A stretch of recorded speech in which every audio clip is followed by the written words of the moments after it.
Hi there, hello, good evening, and welcome back to Immersive Realms. 'Tis I, your ever-loving host, Matt with Power, aka Chef, aka Matt. How are we all doing this fine evening? Welcome in once more to another Friday. It's 7:30. It's the UK. It's cold. Andrew, do you have any announcements? Who's Andrew? Where? Who's? Andy, Yes. Andy J. Mook. No announcements tonight, so we can get straight into the story. Oh my goodness, I need time to prepare. Fair enough. I'll waffle for a bit then. Waffles, hash browns, waffles. What do you prefer, a waffle or a crumpet? Waffle. Okay. So, What is a crumpet but an oddly shaped waffle? ponder that, chat. Ponder. We ask the real questions here. We ask the real questions here in Massive Realms. The stuff that science doesn't want you to know. But with all that waffling out the way and done with, let us jump in. Crumpeting. Let us jump into tonight's episode of The Shadows We Fear.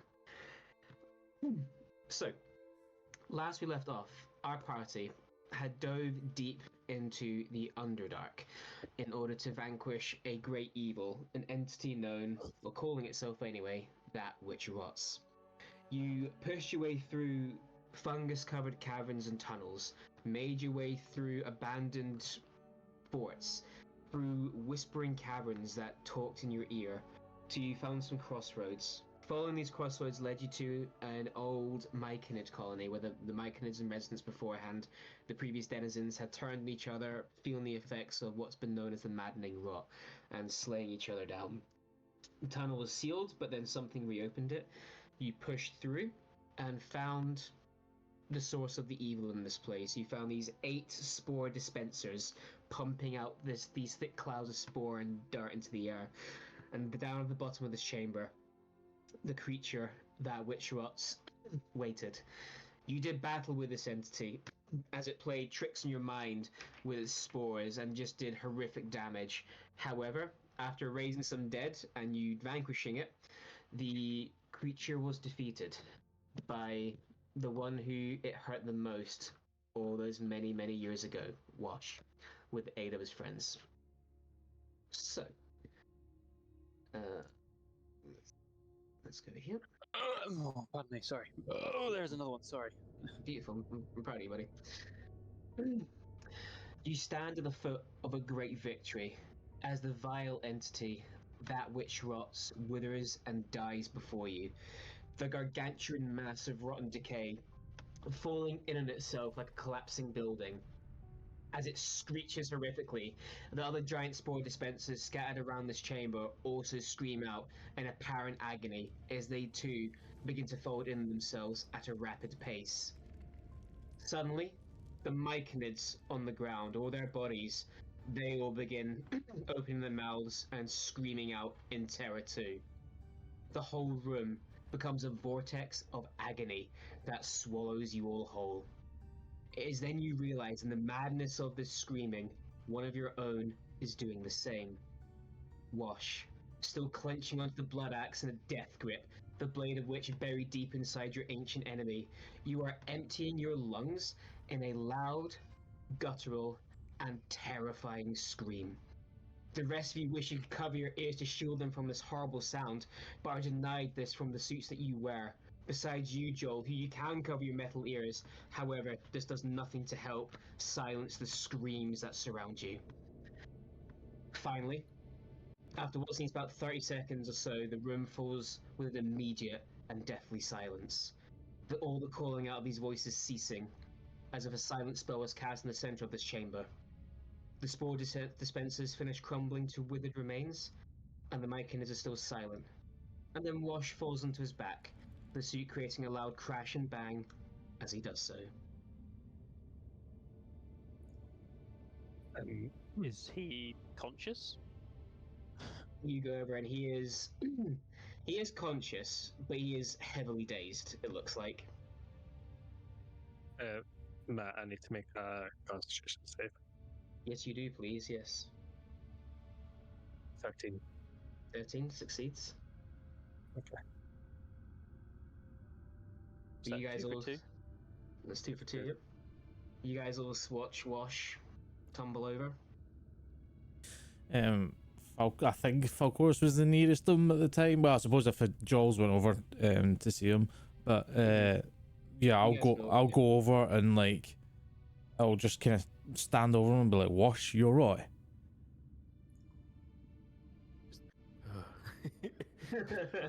Is it like a daze? Is Wash alright? Yeah, is it like a daze as in like fully just totally like out of it? You have basically, as you scream so loud, you get made yourself dizzy from just like emptying oxygen of your bloodstream or from your Oh. bloodstream. You are just like you've exerted yourself too much, and you're just lightheaded right now. Still just a minute, please. Let's get you up on your feet. Let the body do his work. Just leave him. Leave him. off. Let him. Let's have a. I'm gonna check those spore dispensers. I'd like to have a look Yeah. at the spore just to make sure that they're collapsed. I suppose. You go and you go to the nearest one, which is that which rots, and you can see, yes, it has completely collapsed in itself. And the Make rest a of the ones around the perception room. No, okay. Yes, the same thing, yeah. But make a perception So- check for me, please. 18 with a plus something. Plus 5, so 23. 53. You watch as that which rots lays still finally, and as you sort of take a second to look around, the ones you can see seem to have had a similar fate of the entity known as that which rots, where they are now collapsing themselves. As you begin to look back, your attention goes to go back to Wash again, your friend. You swear something within the corpse of that which watch moves. That which rots moves. Could I see what it was? You turn back and you can see the center mass. Something's moving inside.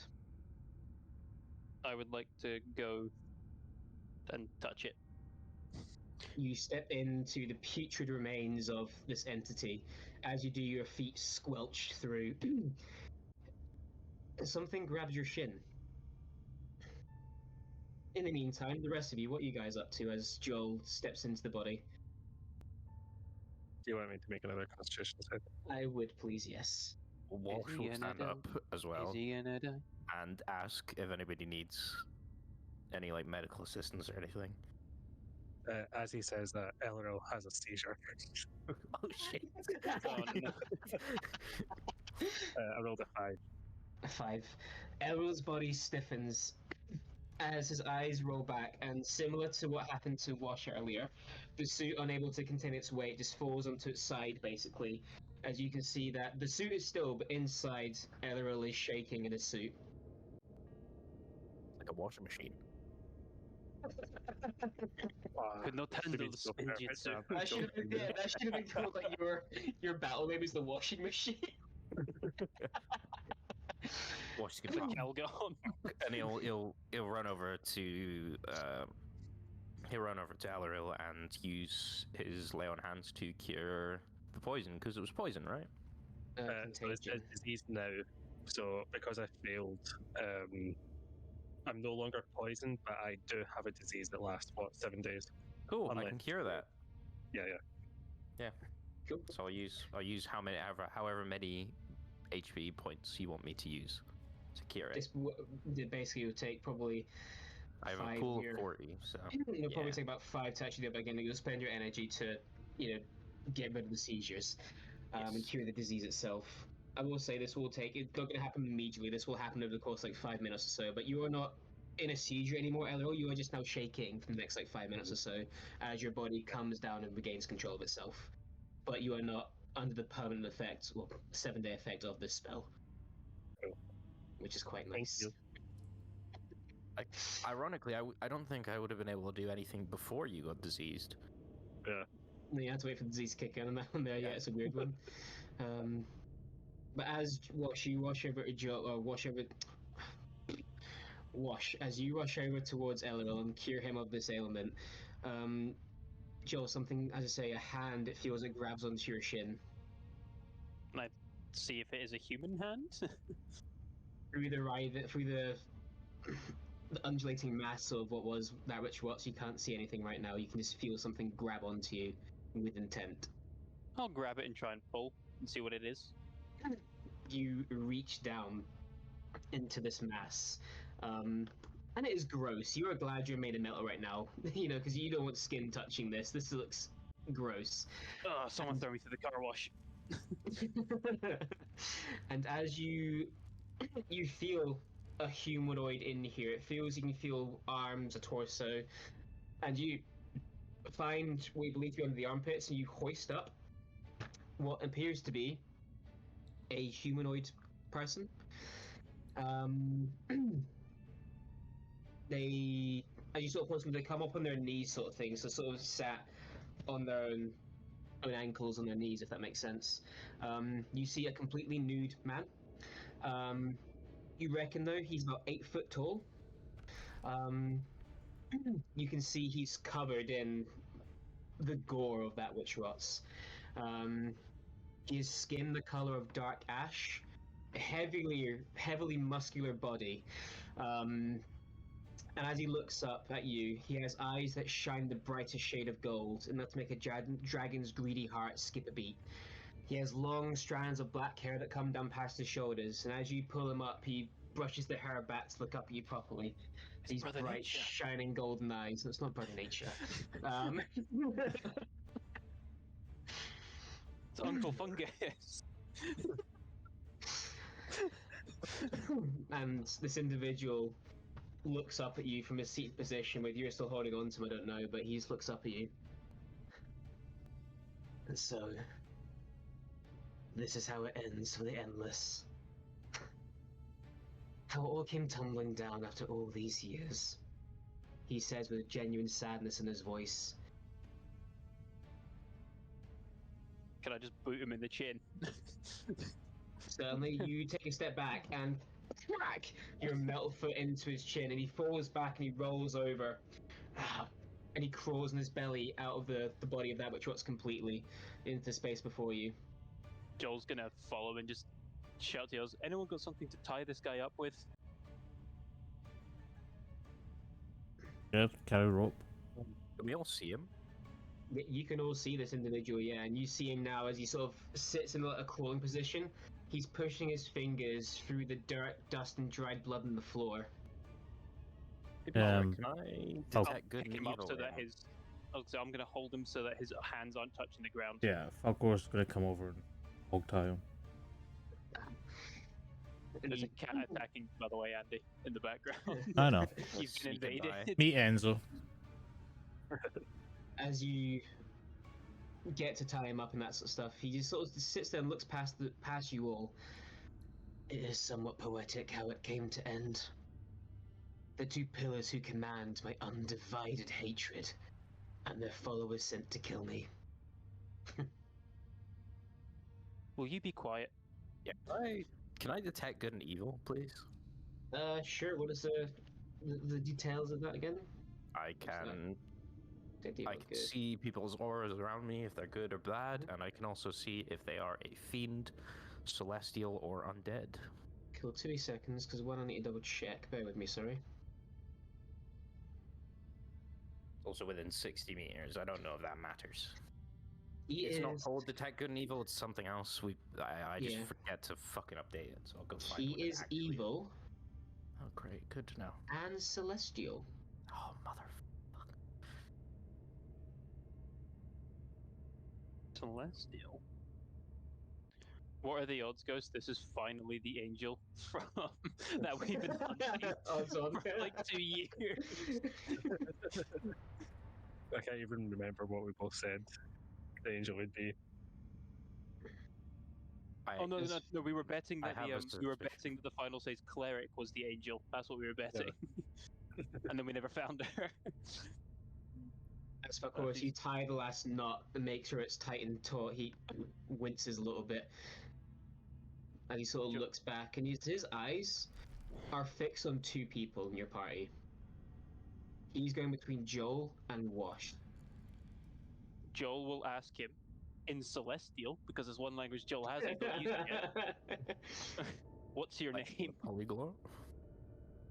He looks up at you, Joel, and there is a stare down at you. Mitris. How's that spelled? That ring a bell? Mitris. Is that And anybody who would like to can make a religion check for me, please. Yes, Oh please. boy, if only we had someone who was proficient in religion, because honestly, it's not me. The cleric is Believe it not or not, that's proficient. not The me. cleric is not proficient. That is a 16 for me. 16. Ooh, Falcoris? dirty 20 from me. Yeah, Ooh. a 4. 4. Cool. Dirty 20 from Joe. And Ella, what did you roll there, sorry? I'll do it. Religion. Where is it? 14. I would actually say Elril and Wash get advantage in this one, actually. Okay. I will say you two get advantage in this little religion check. Not 20 then. Yeah, That's still 20. 16 for me. 16 again. And Taylor, do you want to roll? Taylor, Lavender, we are not doing IRL names here. Lavender, would you like to roll a religion?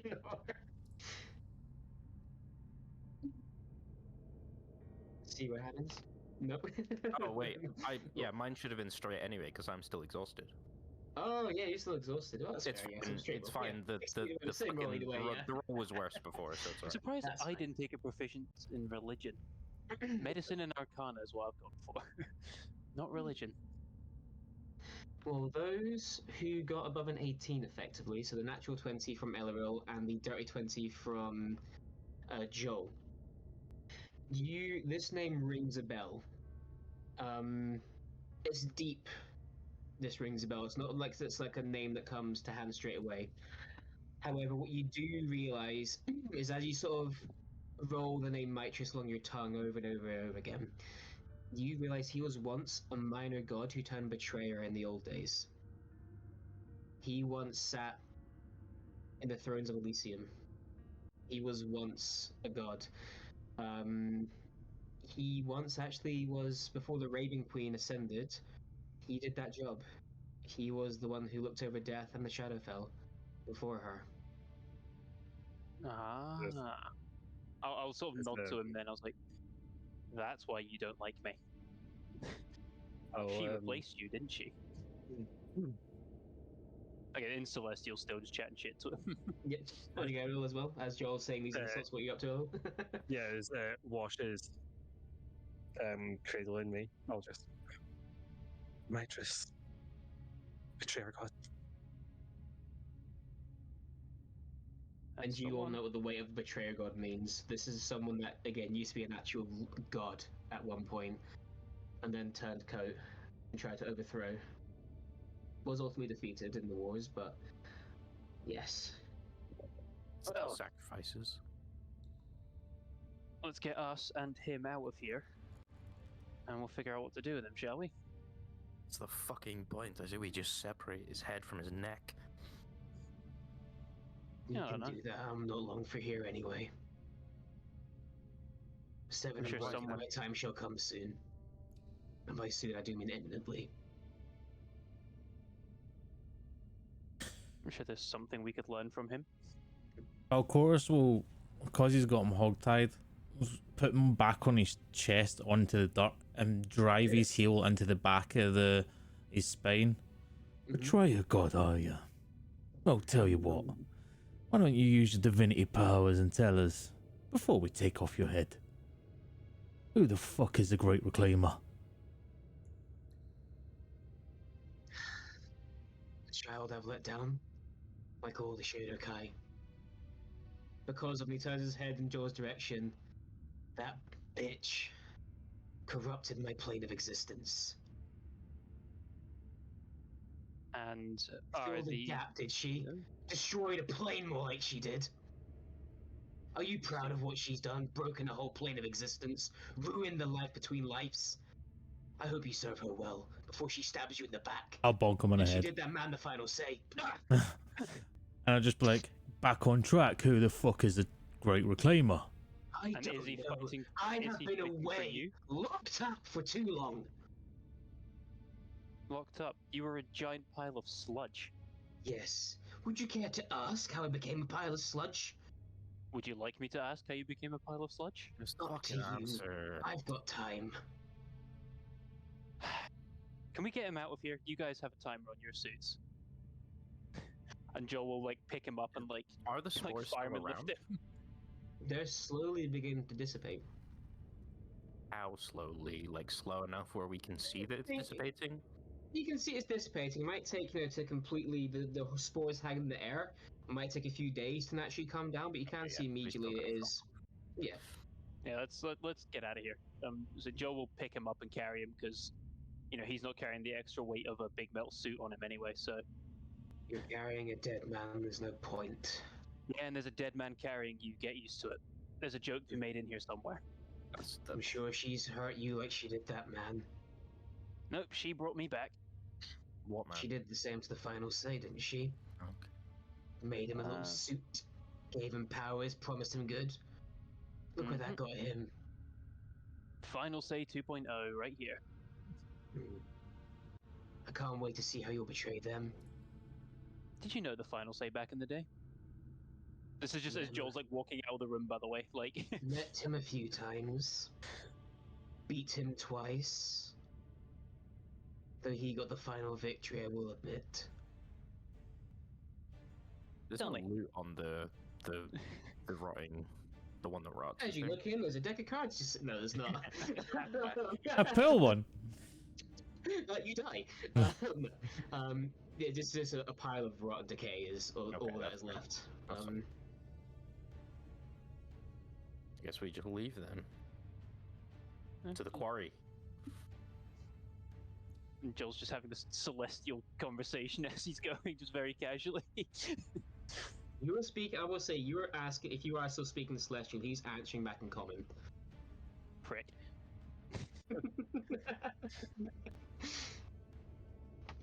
Speaking common then. As I'm carrying. So you say you knew the final say. Is that before he became her champion?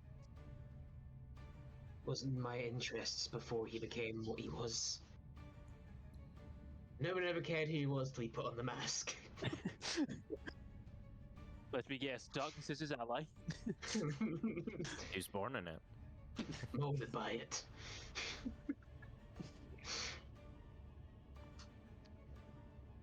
Did he have a name, by any chance?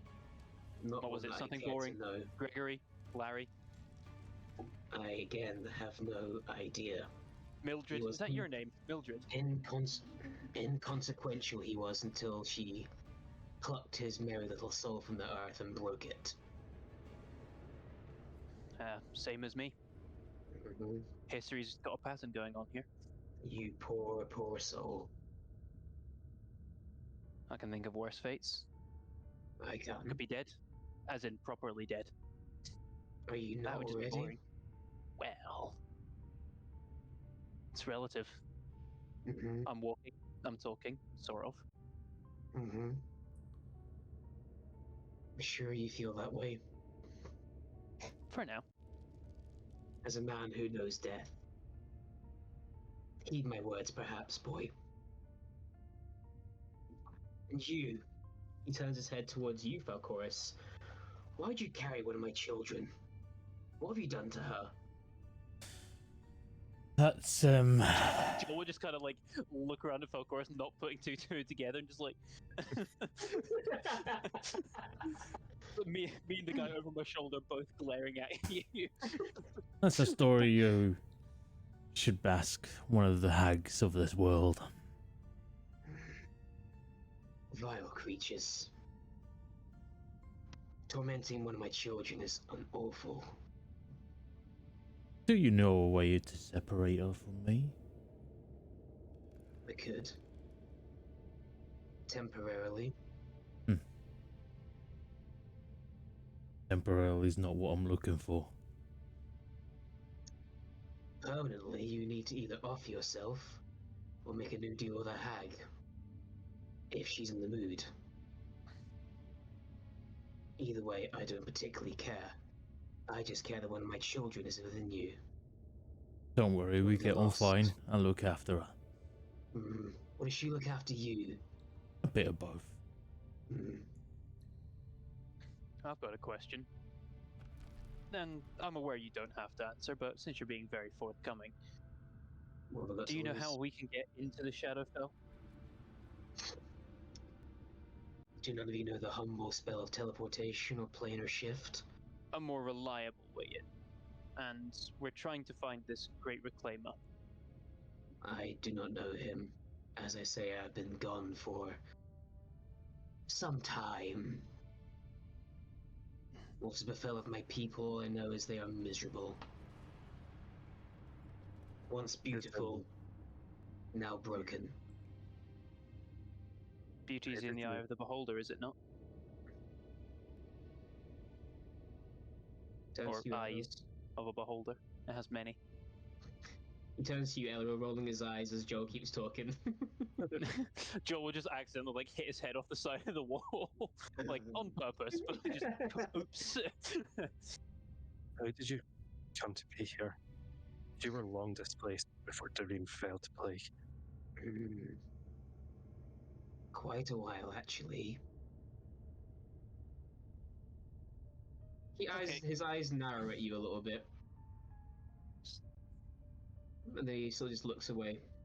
Since you clearly want us to ask, I'll do it. How did you come to wind up being in a big pile of rot and causing a plague? Ah, there we go. Well, allow me to monologue.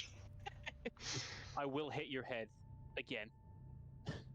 That's fine. Well,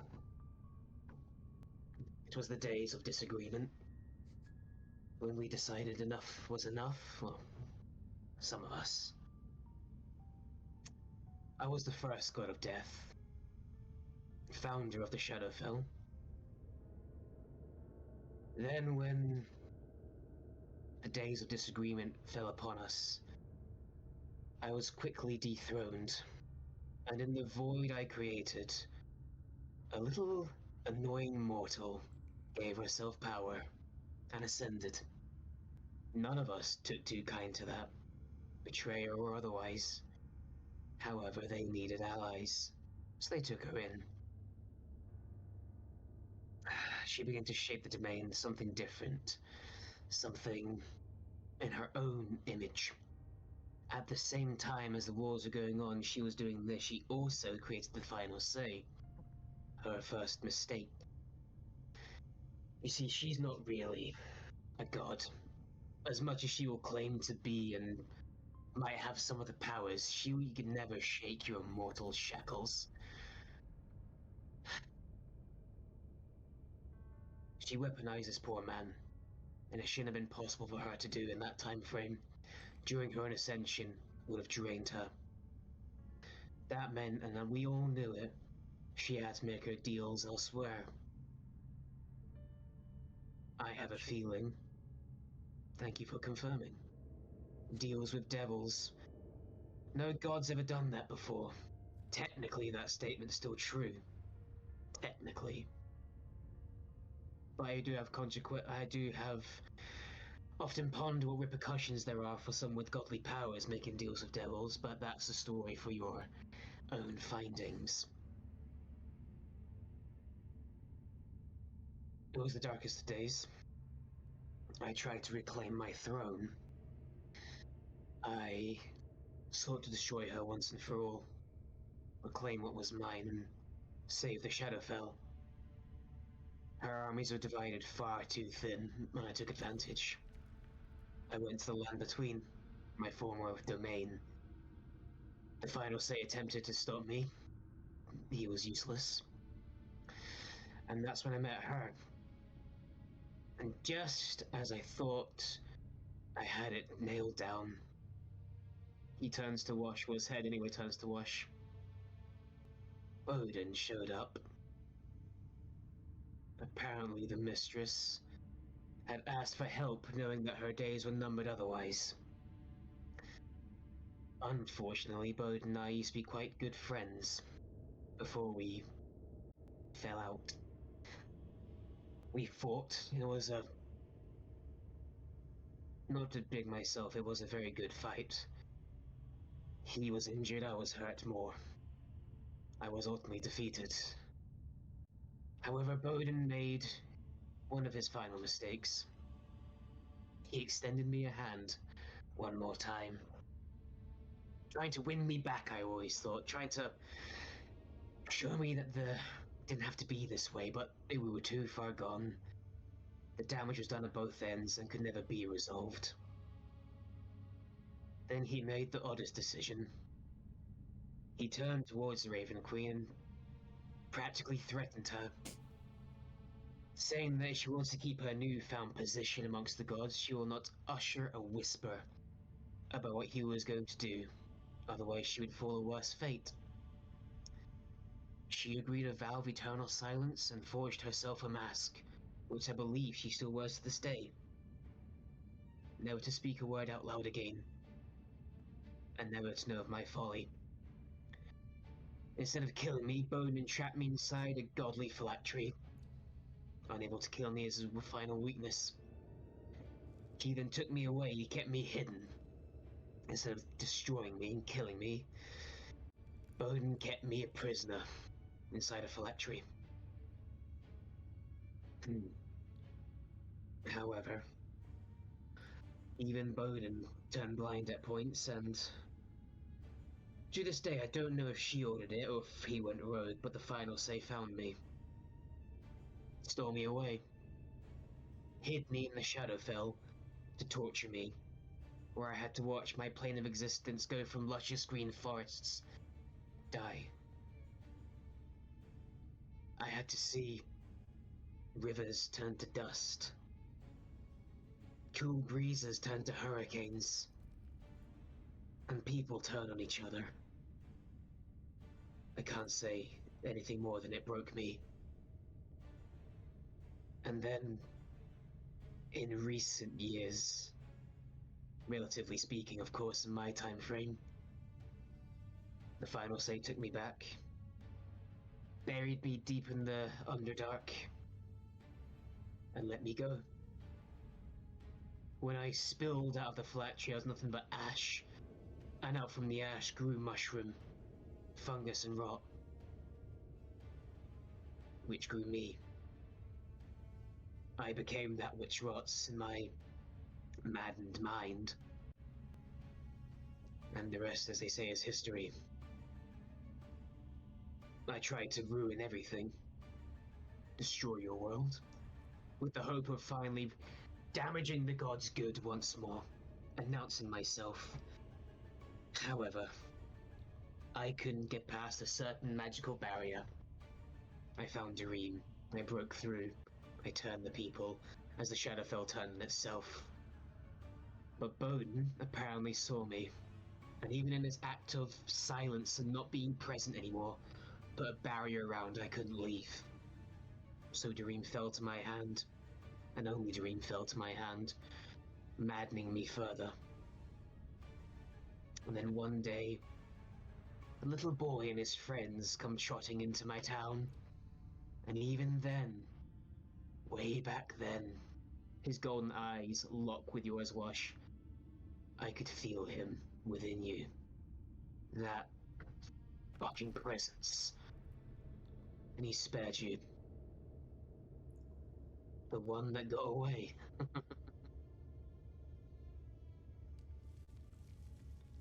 And here we are. My undivided attention and rage. To be ended in a moment. Well, since you're being very helpful, I believe there's potential that a deal could be made to return your body to the Shadowfell. There's I'm assuming that's where nothing. you'd like to rest. No. Well, we No? want to go back to a place that's ruined. Because it's Would yours. you care? Not mine anymore. What's mine has long since been rewritten in scripture and burned. No. Besides, you've killed me already. At this Look very at him. moment. As you look over, you can see ashes falling off of him. Well, that's unfortunate for you. Okay, question for the party. We had a phylactery, didn't we? Oh yeah, No, we do. Do we not? Calendar has it. Who had? Calanthier gave it in the bag of holding. Calanthier No, but gave him. that was the one thing that I gave him. No. But did he not Say give what? everything back? I swear I gave everything the party collected. The only thing he took was his own stuff. Because we've also been talking to the axe as if we don't have the phylactery. I I think it's cannot because remember. We just forgot we had the phylactery. I mean, I think I it wrote it was an down. idea, but we'd assumed that the creature was out of the out of the sword and just in the world. No, yeah, so we definitely know that. Mhm. And so one of the interactions was that Calthea was taking the blade in case he found whoever this was. I don't remember that. Yeah, because that's why I gave him it in the first place.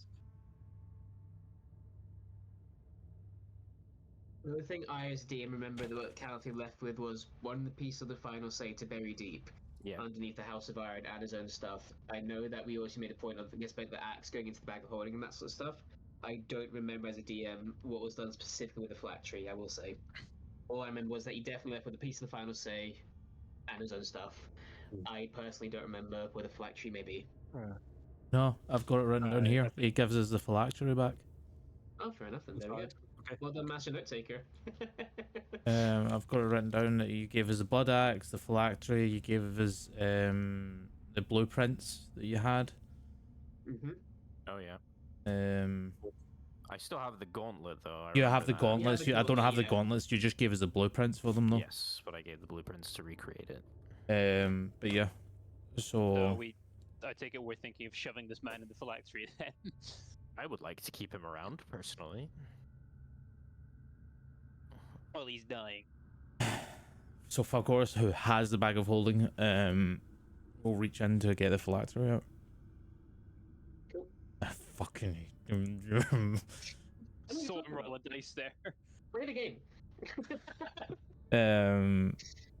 I'll pull out the phylactery and just look him in the eye, and just be like, His well, golden eyes look back at you. I'll just be like, well, back into the prison you once were. And he sort of sighs, and as he sighs, ash falls out of his mouth. He turns to Joel, would you mind putting me down for but a moment?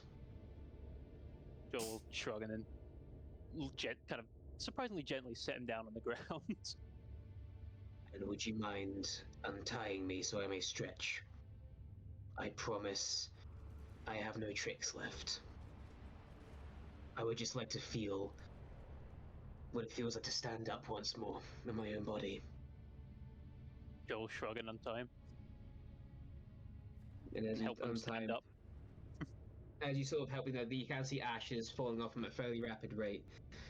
And he stands, and again, he is about 8, just shy of 8.5 foot tall, and he stands, he stretches, and he looks sort of down at you, Falcoris. A gift. And he pushes his hand through his chest where the ash is falling through, and you hear a horrific crack as he then pulls his hand out and holds about 2 inches of the end of a rib. And he holds it out in your direction, palm up. Last I checked, I had all my ribs. I'm pretty sure I cracked them. I don't need that. You're right. You will. I'll take it off him. I'll be like, As you oh, put your hand on top of his to grab the rib, another hand is placed on top of yours as Lucia stands next to you in physical form. okay. I will instantly look at the party like, are you guys seeing this or is this just me? Are we seeing this? You all turn and see a girl that you've seen once before in the Shadowfell standing next to Falcoris. Falcoris, as you take this... Apart from Wash, sorry, Yeah, actually, apart Wash, you gentlemen. And Joe, not Joel, sorry, Falcoris, as you stand there, you see again, much like this man's doing before you, Mitris turns to ash, was turning to ash. You see the little 2 inches of rib in your hand turn to ash also. But instead of being blown away by whatever breeze remains down here, the ashes sink inside your skin. It feels itchy and burny, as if like you brush against an irritating chemical, and for a split second your whole bloodstream gets itchy before it washes out of you. What You don't know what's happened, but you feel now it was like a mental door has been opened in your mind that Lucia can now open. See, while he's distracted with that, and like everyone's gonna look at Lucia, can I just turn to Demetrius and go, if you'd like quietly to try and like so the other part, the rest of the party don't hear, and like, if you want, I can just end you here, rather than go back to prison. The end will come either way. You're not worried about being imprisoned again? It won't last. And he looks back towards Lucia again, and he smiles a very warm smile at her.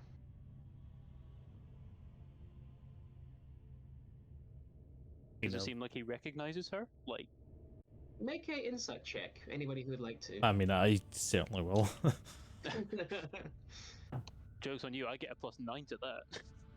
I think I got +8. But Washy, you say something there? You're muted, buddy. I saw your mouth move, but I just said Jesus to the +9. Fucking hell. right. Yeah, that's a 25 from Joel. 25 from Joel. Of course. It's a 17 for me. 17. And Ella, did you roll there? No, I didn't. No, sorry, I thought you rolled there, sorry. No, that's fine. There's not recognition in the sense of I know you, but there's almost a recognition of I see you as one of mine. You know?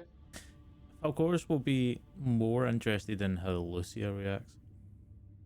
As she's just excited looking at her physical form again, she's about to go full motor mouth.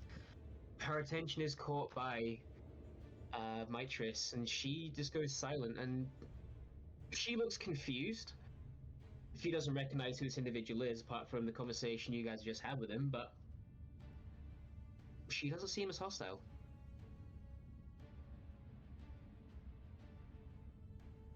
This is weird, right? I'm not. There is an the only 8 foot tall naked man just looking at everybody right now. Yeah. Just kind of looking around like I'm not the only one, right? This is weird. Yeah, that's the weirdest thing we've done yet. Falcoris will just look at the phylactery, because I presume it's like handheld, like I can hold it within a hand. Yeah. Because it was in a sword hilt, obviously. Mm-hmm. And just look at him and just see the ash falling off him, and just be like, "There's no fucking point, is there?" You'll prolong the inevitable. I'll just die slower in there. I'll just say, just put it away, Falcoris. I'll look at Joel and I'll literally be like, "You're the champion of the Raven Queen. I'm pretty sure she would like a special delivery." He won't last. Well, either way, he's probably going to her anyway. And I'll just put the phylactery back in there. He sort of. You guys didn't realize, and I don't think even Mitris realized how tense he was with the phylactery being out. But the second you put it back in the bag, Falcoris, his shoulders drop, and he sort of not slumps per se, but his shoulders bounce a little bit on his frame, and he. Well, I would say goodbye, but I don't really like you guys. Do you regret being a betrayer to the people that was built by your divine? There are elements I regret.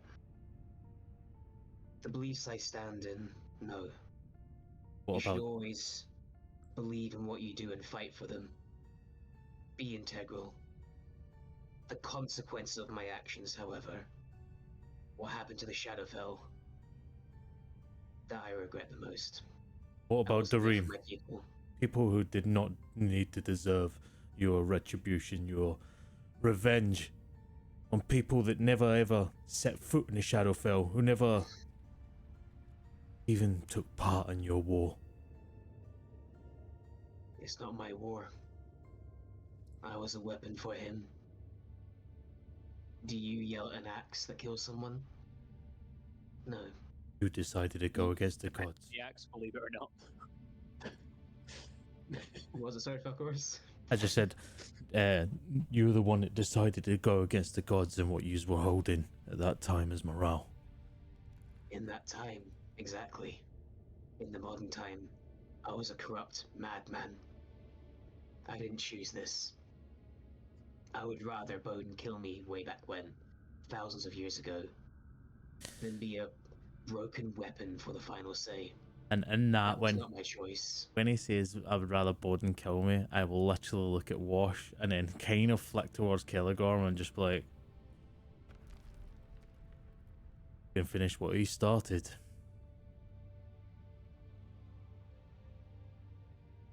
As you say that, he sort of stands up tall again. Not again tensing up, but just sort of stands up tall and just sort of looks down at both Elleril and Wash. More so Wash, but he does notice Elleril's got a tie. He does smell it. Do what you must. Osh won't say a word. He'll just take his fist, empower it with smite,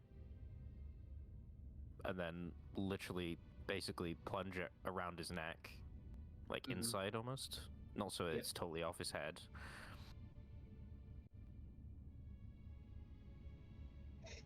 The fist goes through.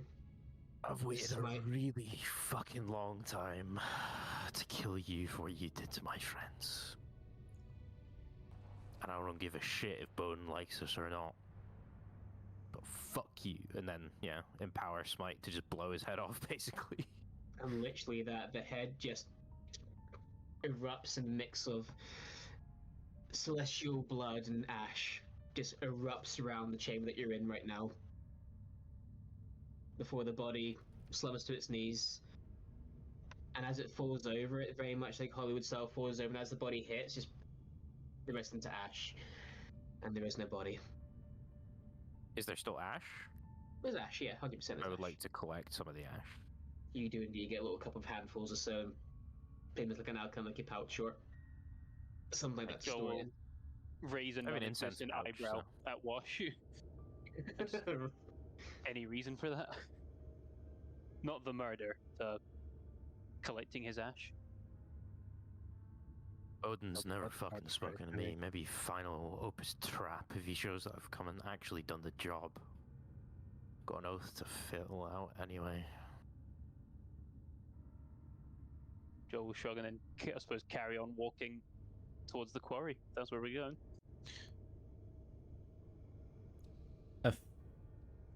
If MD starts heading forward, I don't know if MD wants to take any other moments. I don't want to take this bit, but if not, then I will turn to Lucia. She's just looking down at the body and then looking back at you. Hi. Again? But not hi because I'm always around, but hi. What the fuck did he just do to us? I don't know, but I feel like I can leave you? I think? Not like forever. I still think I can't quite do that one yet. No offense, but I feel like there's a door I can step through now.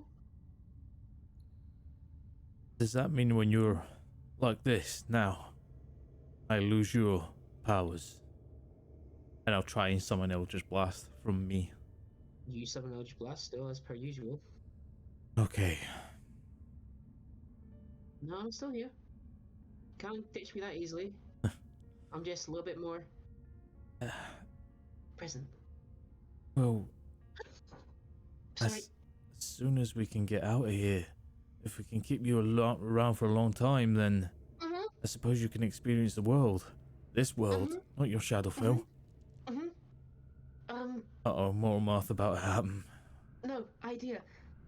He sort of like, he leans into you.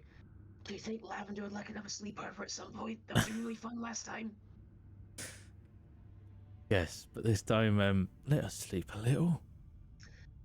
Also, the air tastes funny here. Yeah. She's not gonna sleep. I'm like, no, looking at her like, yeah, I don't know how this works. Are you gonna die on me? Why'd you say I just came out? I don't have a clue. I don't know what the fuck is going on. I can't summon you a suit. This is what happening, and he's just walking up, and we're kind of slightly walking behind. You guys can just hear slurring, so to speak, thrown fuck horse's way from a very excitable teenager. Well, she's just gonna poke somebody. Who the fuck's that? The voice in his head. Okay. But real. I would just Hi, be. guys! Yeah. I was just gonna say, I'll just I be don't following know, behind the hold on. group. Did Joel ever meet Lucia? Because Yes. she appeared when Joel was dead. You didn't she? did, yeah. No, because No, soon, she as came soon out as with we you guys. set foot on the Shadowfell, she was there. Yeah. Oh yeah, no. So you met Lucia before you died. I was trying to remember. Yeah. It's a pleasure. She. Lucia. Thank you. It's been a bit of time, but I've still been here. You know, watching over you guys, keeping him safe. I missed you all. Like actually being to chat with you. And she runs in front of you, Wash, this teenager. Hi, I'm Lucia. And holds out a hand. Best not to fight it. Wash is very sort of. Nobody's seen him look quite this grumpy before. He does look very grumpy. And he's just like, all right. And then just shakes her hand, I guess. No. I live in Falcoris's head.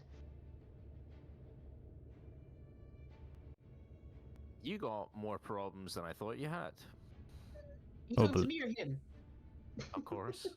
Oh, okay. Leave me alone. But she has saved me a few times. Saved all of us a few times. As watching Falcorisa having this little sidebar, Lavender, there's a tap on your arm, but when there's like rapid taps, and you look over, you just see little Lucia standing there. Hi, can we, like, when we're not breathing in the. Can we get a sleepover again at some point? That was real fun! Please! Yeah, that's fine. Falcoris, does she need a suit? Like, is she gonna be alright? Like, I don't know how this works, to be honest with you. I'm not sure. We need to move fast, I guess. Oh, this is just dandy. Okay, DM, just as mechanically speaking, because we said it was going to be mechanically speaking for her. Damage immunity is poison and necrotic. Just I know. Okay. We were good. We she, good, fam. she We good, cannot be poisoned. fam. We good, fam. Oh, awesome. Where are we off to then? We The just check surface. when we have on the suits. And you sort of check here, probably about just under, well, actually, probably it's about halfway now. We get out of here. Need to pick up the pace a little. Are we going to try for that other exit? Yeah, where the air was coming from. We pointed out last session. I can't remember what one it was, but Quarry The- quartz. the or quarry. that quartz Quarries. yeah. Let me get the actual name put up again. That'll be helpful. Have the right documentation. Where did you find It's in handouts. The quartz Yeah. quarry. Yeah, it's just called Quartz quarry? Yeah, quarry. quartz quarry. I thought it was. Yeah. Yeah. Fantastic. Getting there. Yes. You begin to take about again half hour or so that took you to get to the crossroads before, and you can start to make your way towards this new path, which is going to take you towards Quartz Quarry, along with a few other potential places of interest. As you're all walking, is there anything else? Anything anyone would like to do? Any sidebars or anything else at this whilst you guys are having a little trek? Not really. Not really? for me. Yeah, I'm all good. I'm good.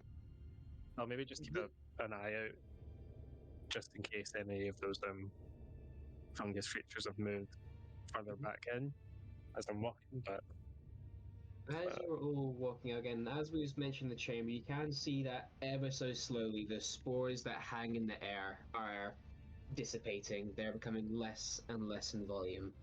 And even the ones that are growing out of the walls, these fans and tube-like things, they're slowly going from red to grey. Decay is taking over. As you're walking, maybe an hour or so when you get past the crossroads, so an hour and a half after the fight, you come across an interesting sight on this one. You begin to see that there is a massive opening. You now can't see left and right of the walls. It's just not eternal, but darkness all around you and all before you. And in the darkness that's ahead, you can start to see very, very faint pinpricks of light. White light. Stagnant. Like, how far away are we talking? they look maybe dark vision as well. You can actually probably with dark vision see that about 100 or so feet from you guys, there seems to be some underground tree-like trees that grow from the ground. Joe will turn around and point. Underground tree-like trees. Is this in the direction of the quarry? This is on the path that you guys are walking down. That those signposted, yeah. Then yeah, just keep walking towards it then, I guess. Does it look like a living version of the dead tree that we saw earlier? Not quite. This looks different. This one, where the other tree was quite oak tree-ish, one big, thick, solid trunk with several branches. These look quite spindly, maybe only come about 6 or 7 foot tall, and quite thin-looking trees. Would you indulge me in a nature check, see if I can tell what kind of tree this is? You'd very Or certainly red try and lights check on before? these ones here. Oh, it's that one. That one. It's trees, mate. No, you don't really Yeah, know, but unfortunately. I don't care about fine Underdark literature.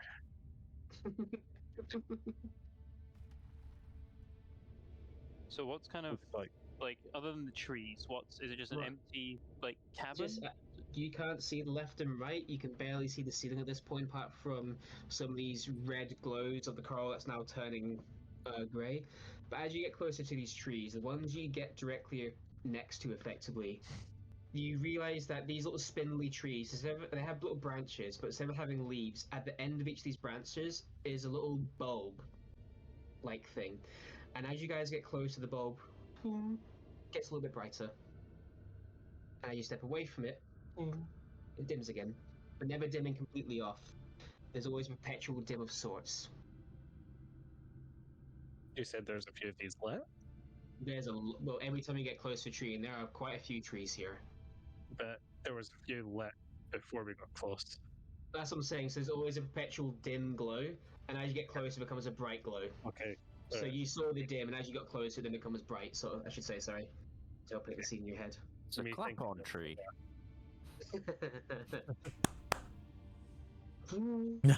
So they don't respond to audio at all. It's when you get close, it's sort of proximity. And as you step away, Is Oh. there still a clear path through the trees, or is it like the path you're walking on has just kind of disappeared and now it's just a glade, or is there's it still more like, like a set there's path? more like a loose path, more like a path well trod sort of thing than a set stone path or anything like that. But they're definitely a trail you can follow. I'm gonna do the thing. Of do course, the just gonna go up and touch the tree. You touch a tree and the light glows out and shines you in quite a bright light.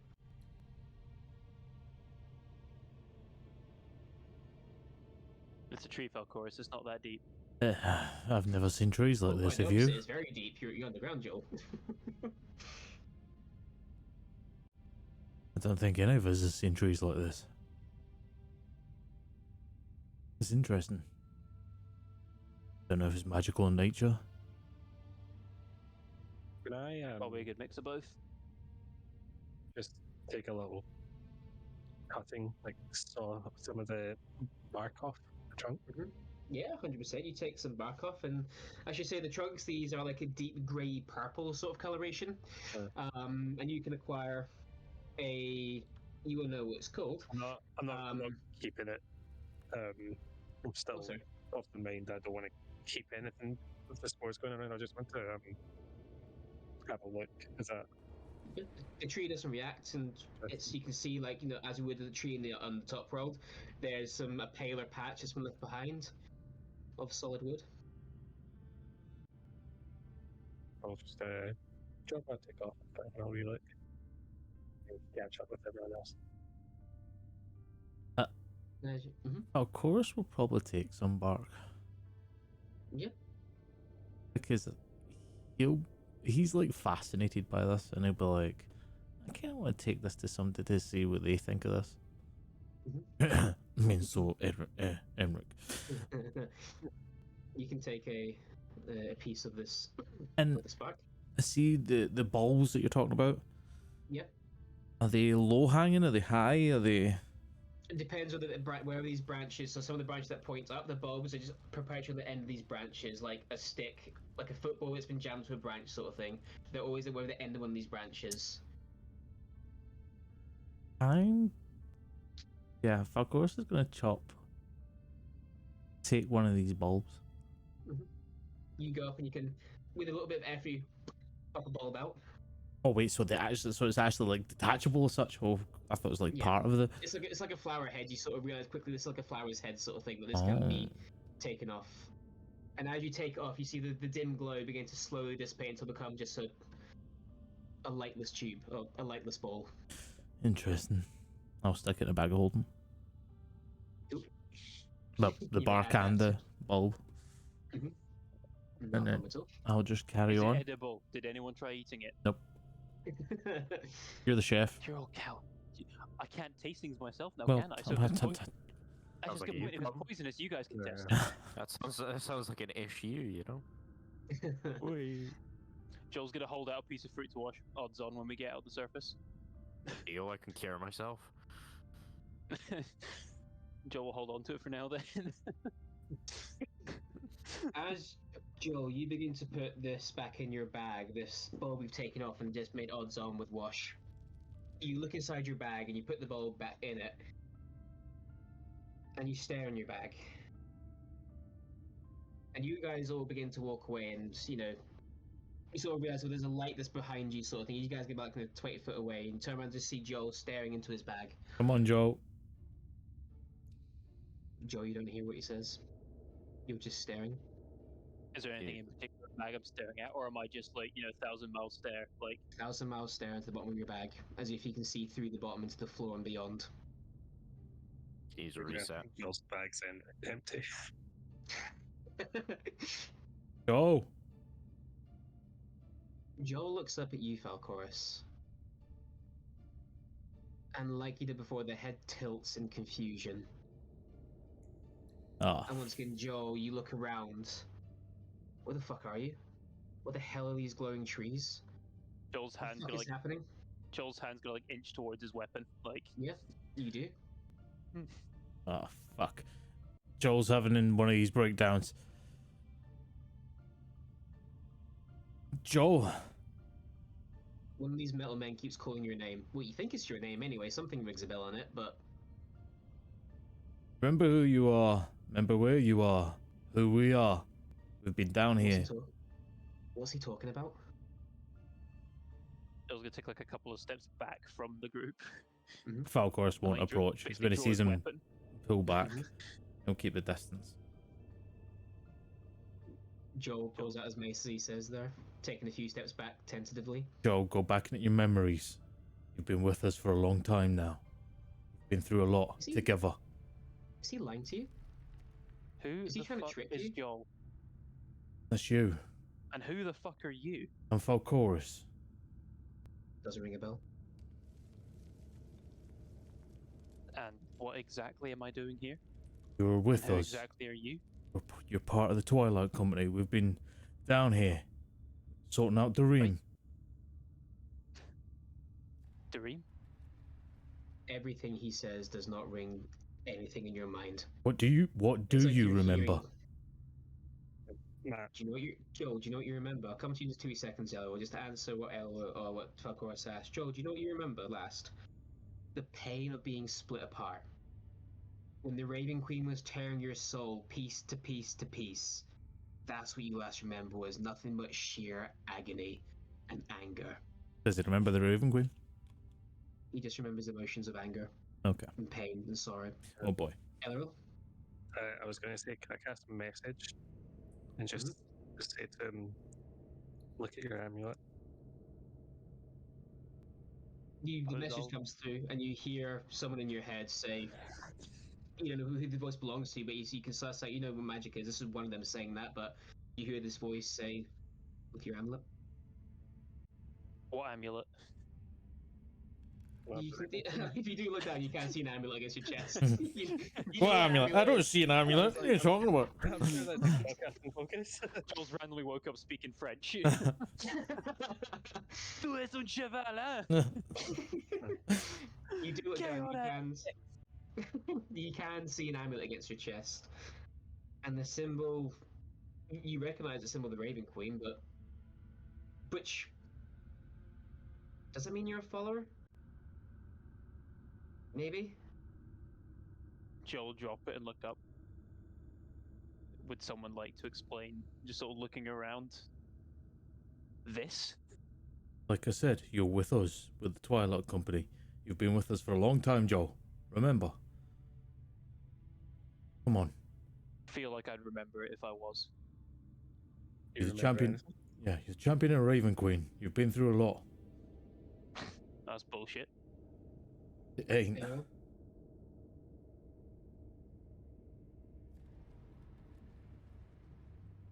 Can I get? Oh, sorry, you go. Yeah. It's alright, it's alright. I am going to basically tap my foot and cast and just kind of pull anybody who's not close enough. I'll just pull them in to cast Zone of Truth on us, essentially. Okay. So obviously I know that Joel is outside of the Zone of Truth. That's fine. Yeah. This just makes things easier, yeah? Look, Joel, we is can it? win this. Um, Hurts us if we do. I'll fail the Zone of Truth saving Yeah, throw. Okay. Even Whatever we see it say will is fail. truthful. You can recognize magic at least. And he is right. This person is right, and you do recognize the Zone of Truth spell being cast. You are Joel. You are the champion of the Raven Queen. Can You I look see because I'm down. outside? See, because it's not my zone of truth. Can I tell that they're telling the truth?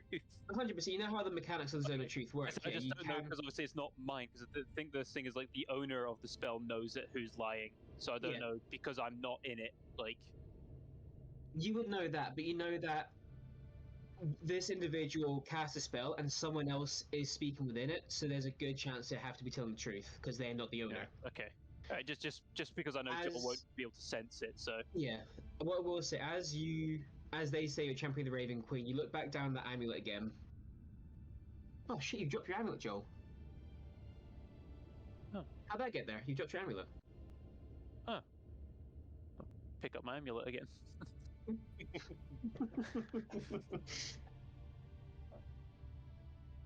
You stand up and you see your friends in this underground cavern, which you know you're in.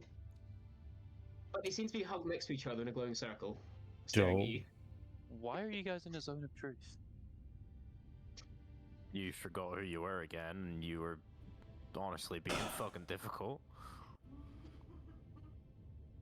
You were asking us why you were here and who we were. Nearly drew your weapon, mate. You look down and you say nearly, he is holding his mace in his Look at the hands. mace in my hand. You discarded your amulet. This is getting worse. I'll be fine. And I'll You'll be walk right. back to the group, I guess. Sheathing your mace, I guess. Yep. See, Let's get as out of here. the party moves forward, and if Joel's leading the charge, Falcourse is going to drop back, and he's gonna, because Joel told him about the devil and everything that came, Uh-huh. that came because of the fact that he was losing his memories and stuff. Falcourse is gonna keep an eye out, so I will do a perception check. Please do. That is in 27. Yeah, 27 Okay. plus 10. And what are you perceiving? Sorry, I should probably ask that first. Looking out for if the devil's appeared. Okay. But if not, even if he does see it, I suppose he'll speak quiet tones at first and just be like, what was his fucking the architect, wasn't it? Just the architect, that's all we've got. I'll just say, architect, if you're still kicking around, we need you now. I don't like doing deals with devils, but whatever your involvement is, you were supposed to be helping Joel. It's getting worse. Where are you? While he's doing that, Joel will be sending up a quick, not to say prayer, but a quick message to the Raven Queen, just like, "Hey, baby cakes, it happened again. It's getting worse." Call me back when you get a chance. See you later, sweet cheeks. We. Get the Fakor, so shit you. ready. I'm on the way. I hope she replies, "I'll peg you later." Again. Her As, name in my phone is saved as Pegatron. Megatron's. as Fakor, you whisper almost or speak softly into the dark. You don't feel a response. You don't see a devil appear in near or far. Wherever you are. I'll after like like walking for like a couple of minutes and not seeing anything.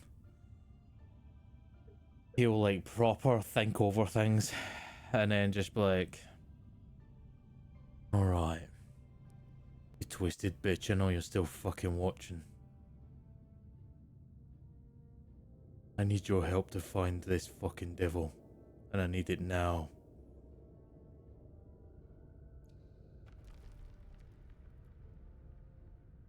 As you call, or in your head, say that one out loud, and Lucia is just sort of just watching you because she can feel what you're doing. She knows, even though she's outside your body, she still knows. Excuse me. And she almost inadvertently looks up as well in the sky, or the sky that's down here, sort of thing, expecting to maybe see something above. You feel. How do I word this? It's almost like you called into the void, and it turned its head to look at you. The whole cosmos just turned a gaze at you. Ah, fuck it. And in my head, I'll be saying this, and I don't know if Lucia can still hear when I actually think in my head now that she's outside, but in my head, I'll be like, "Ah, fucking hell, Joel, what I have to do for you now?" And then I'll just be like looking about, like, "Come on, then." But nothing happens. The void turns its back to you once more. You are a twisted bitch. And I'll just keep walking, hoping for something. Mm-hmm. Whilst Farcourse is doing this, anybody else up to anything? Joel, Wash, Ariel, Lavendale? Silent prayer. I will say, actually, one thing for you, Wash, I probably should have mentioned earlier. I will say now, as you're walking, maybe sort of mulling about Joel in your head, thinking that was a big blackout there and that was a pretty serious one. At one point, you get a little itchy nose and you sneeze. And as you sneeze, you get a violent nosebleed as suddenly something comes to become out of your nose as the lava that you swallowed by accident wriggles its way out of your nose and falls deep inside your suit. Is it dead? Followed by, you think so, but followed by, as it comes out, it obviously ruptures a couple of blood vessels and your nose is profusely bleeding inside your suit. But the lava is no longer in you, which is quite nice. Just see the blood fill up. Yeah, it's like he's just so pissed off. He'll just very quickly cast lay on hands on himself. Yeah, like heal a hit point basically, sort of thing. Pissed off about it. Yeah, you put a hit point back in, you stop the bleeding, and you can just feel now under your foot inside the suit that you've squished on something. So I really should have said that earlier. I do apologize. My original plan was you're going to sneeze and ash is going to come out, but I think it wasn't gory enough. So No, well done. Well done. Yeah, you got me there. He just goes, if one more fucking thing this disgusting ends up happening to me today, something else is gonna end up dead. I don't know what. It might be one of yous. I don't give a shit. I'm no happy. You're threatening. Wow. Lucia rolls her eyes. Joe will like just in a while chuckle. Just the smite eyes will glow. It's kind of like that red eye meme. Air still tastes funny. Matt, can I just press the digitation to like make it like some batshit just falls on my shoulder? Yeah. As you guys are walking, discreetly try to do it. Make a stealth check and Wash make a perception check. What the fucking point? Why would I bother with that? He's gonna get like It's got, a 39. score of plus 15 or some shit like that, bro. I got a nat 1. I don't give a shit. Well, I got It's not even disadvantaged. What'd you get, Elo? 26. Oh, only 26. You successfully and deftly managed to cast a spell, and as you guys are looking around, a little bit of that shit is just dripping down the front of the suit.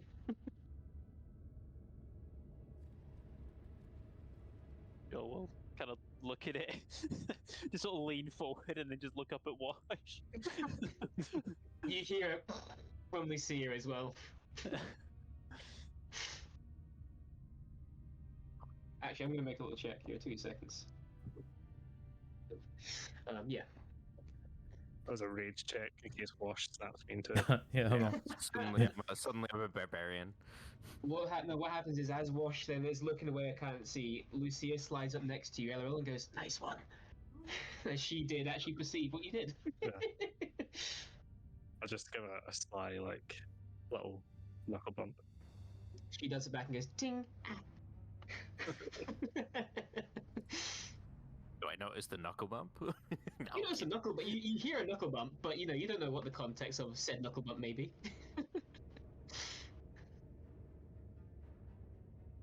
no happy. Suppose we'll just keep walking then, I guess. Yep, you keep walking through these grove of trees, these weird little trees that you've never seen before. You might call it the grove of fading light. Funny enough. Whoa! Gave us a name. Title drop! But you push through. And can I get you all to make a perception check, please, as you guys begin to find yourselves come to the outskirts of this? Oh. I think Wash is having a good time. Wash, let's start with you. How's that disadvantage treating you there, buddy? Fucking 14. I got a nat 20 on the first one. Oh, no, sorry, bud. 14, though. Except perception, right? Perception, please, yeah. Falcoris? 28. Perfect. Do you know Rufal is Seer as well, now that she's out, or...? Yeah, I can do Lucia. Yeah, roll for Lucia as well, then, It's because just- she gets... We're gonna have to, just so on, because Yeah, I'm so looking at the that's the thing, Spectre, yeah. I'm looking at the Spectre thing. We're gonna have to kind of go over that a little bit if That's we're fine. doing it as she's physical and stuff. Anyway, but we'll go over that just now. New stuff, yep. Yeah. That is not that great. That's just a 9. Wait. 9. She's too Just a minute. busy Yeah. being out and happy right now, being outside. Elleril? 24. 24. Joel? 7. 7. And Lavender, please. 28. 28, well done. You guys all begin to walk through, and you can see the trees and this grove are starting to get to thin down, and you can see these lights begin to dissipate, these dim glows. But as you're getting further towards this breaking through into the next dark chamber, you guys can see the remains of a makeshift campsite. Hidden within the trees. Hidden one of the trees, so up high. No, hidden in amongst the trees. Oh, Sorry, amongst sitting on the the trees. ground. Yeah. Does it look abandoned or? Looks abandoned. You can you sort of see from a distance, those that can see, and when it's pointed out to you guys, you can see a single tent, in good condition. A circle of stones with some ash in the middle, and a few, travelers' belongings like a metal cup and that sort of stuff that's on the ground. What you'd expect to find that's been maybe laying around the campsite.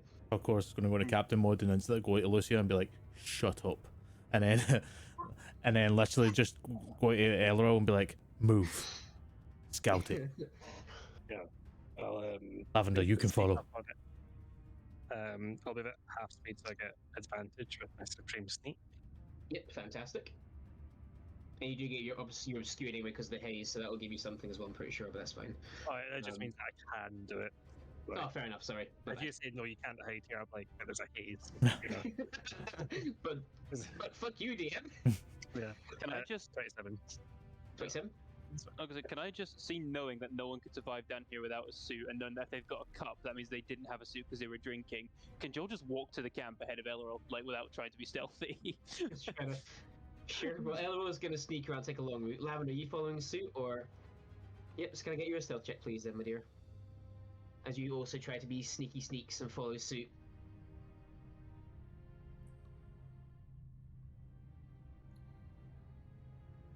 25.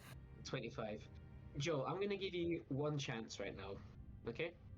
You can put two and two together. That yes, there is still a perpetual haze and nothing could live down here. However, this looks more recent than the haze. Well, the haze has been down here for a long, long time. This looks recent. How I recent? will... That you don't know without getting closer. But I will give you this information that someone during recent times has set up a tent. And we also came across a devil. We also came across undead. I don't think undead are I- in the camp. Who knows? Give you This- free intelligence. You can keep doing what you're doing, or Fuck it. Stick to your guns. Elro and Lavender, as you guys are beginning to sneak around, you see that Joel is beginning to beeline. Oh my god, I've done something with the desktop. There we go. You guys can see Joel beeline, not running, but making straight for the tent and this campsite. I will say the tent flap is closed. It is zipped up. I'll message him. Message Joel, yep. I'm like, don't be stupid.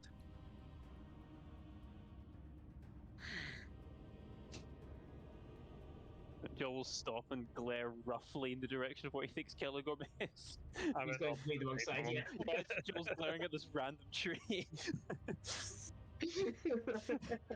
But yes, Elro and Lavender, you then sneak up. Very much well done with your high rolls to the edge of this campsite. Can I get investigation checks, please, as you sort of take a little second to look around and see what's what, if anything. I think that's good. 25. 25 investigation from Elro and Lavender. Only a 10 from me. Only a 10, not a problem. You guys can take a second and looking around. Lavender, it's a bit hard. When it comes to more like nature and tracking, you're used to more evidence. Of rocky underground isn't really your forte to try and ascertain movement and who and what's what sort of thing. You're looking for more disturbances than this, unfortunately. Elro, you're used to, again, stone dungeons. You're used to, wooden floors. You don't need as much nature as Lavender may need to track and ascertain. The camp is abandoned. You're comfortable thinking that there's no one here right now. You can't hear anyone breathing or moving inside the tent. You do feel, though, again, confidently, this tent was set up maybe a couple of weeks ago. Did I get any indication if it was maybe one of those adventurers that came down? That became that witch. You got 20 what, sorry? 25. 25. No, you don't think it was anything that came that which became, because that was, you think, one of the scientists, and they didn't have any, camp supplies on them. They just fell down that sinkhole, unfortunately. So you don't think it's anything from that which became. No, you think, and looking at this as well, and getting closer, the tent's made of a leather and fabric that isn't commonly known upstairs in the above world. You think this is an Underdark denizen that's done this? I'll signal to Falcor and Wash and everyone else to come forward. I think it's clear. And then once they catch up, I'll point out this isn't made from cow. Astute observation. Sorry, what was that? You got it there for me. Astute observation. Mm. It's a tent. Yes, and what's a tent made from?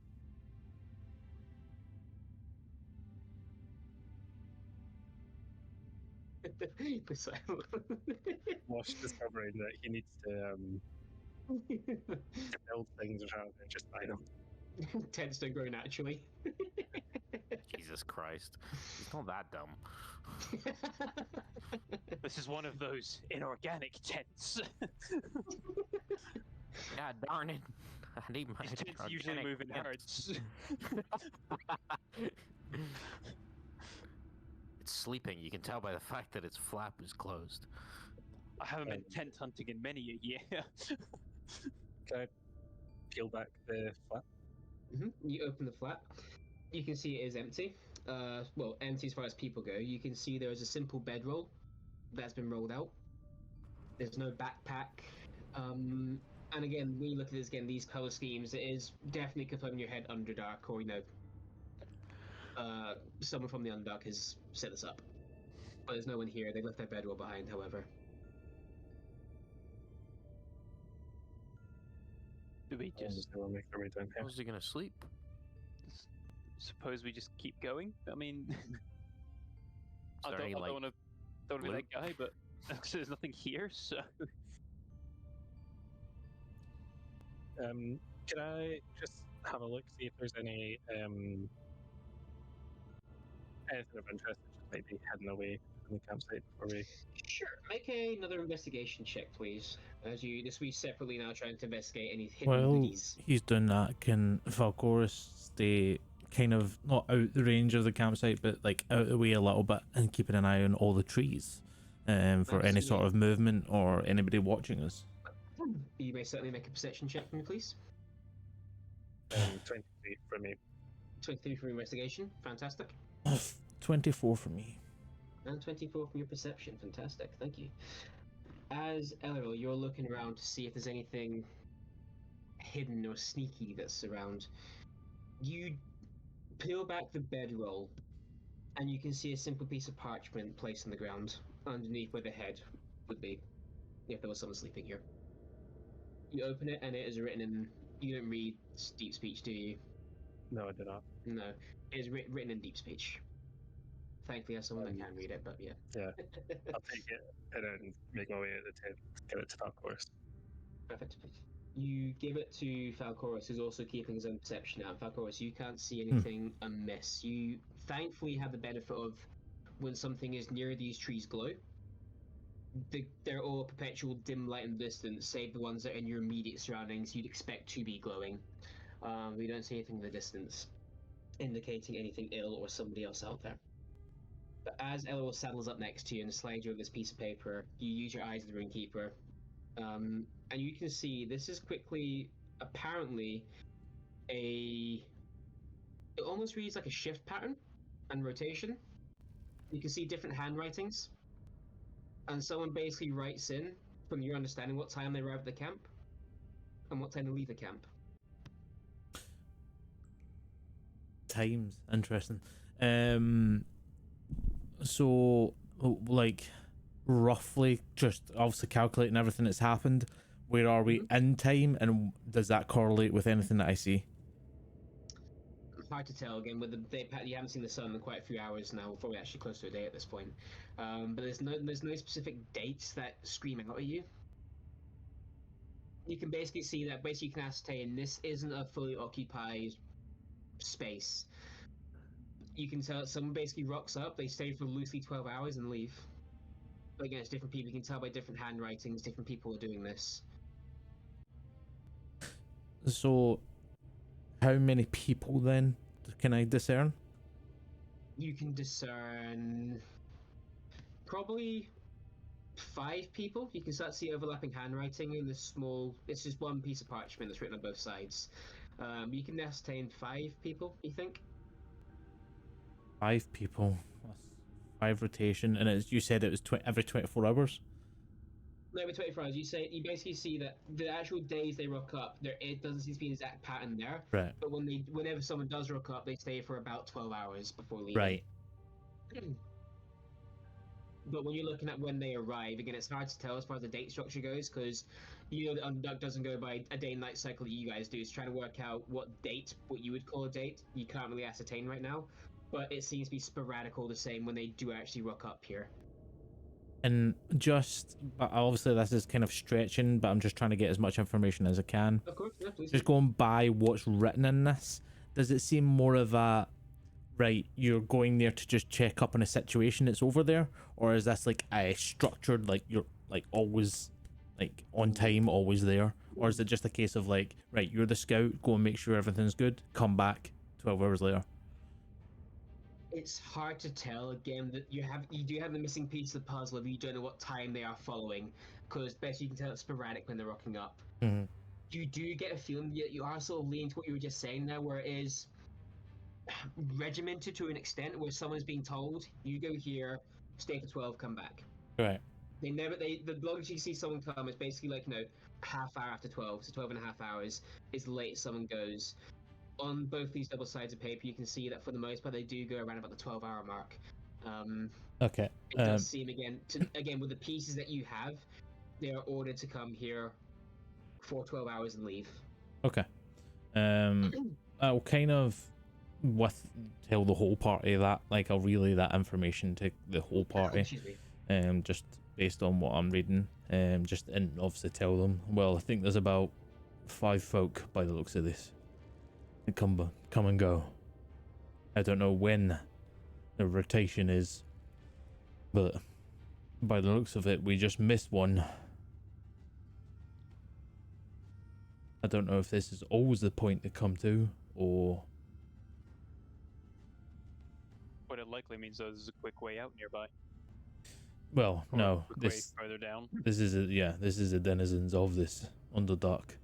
They're not going up, they're going down.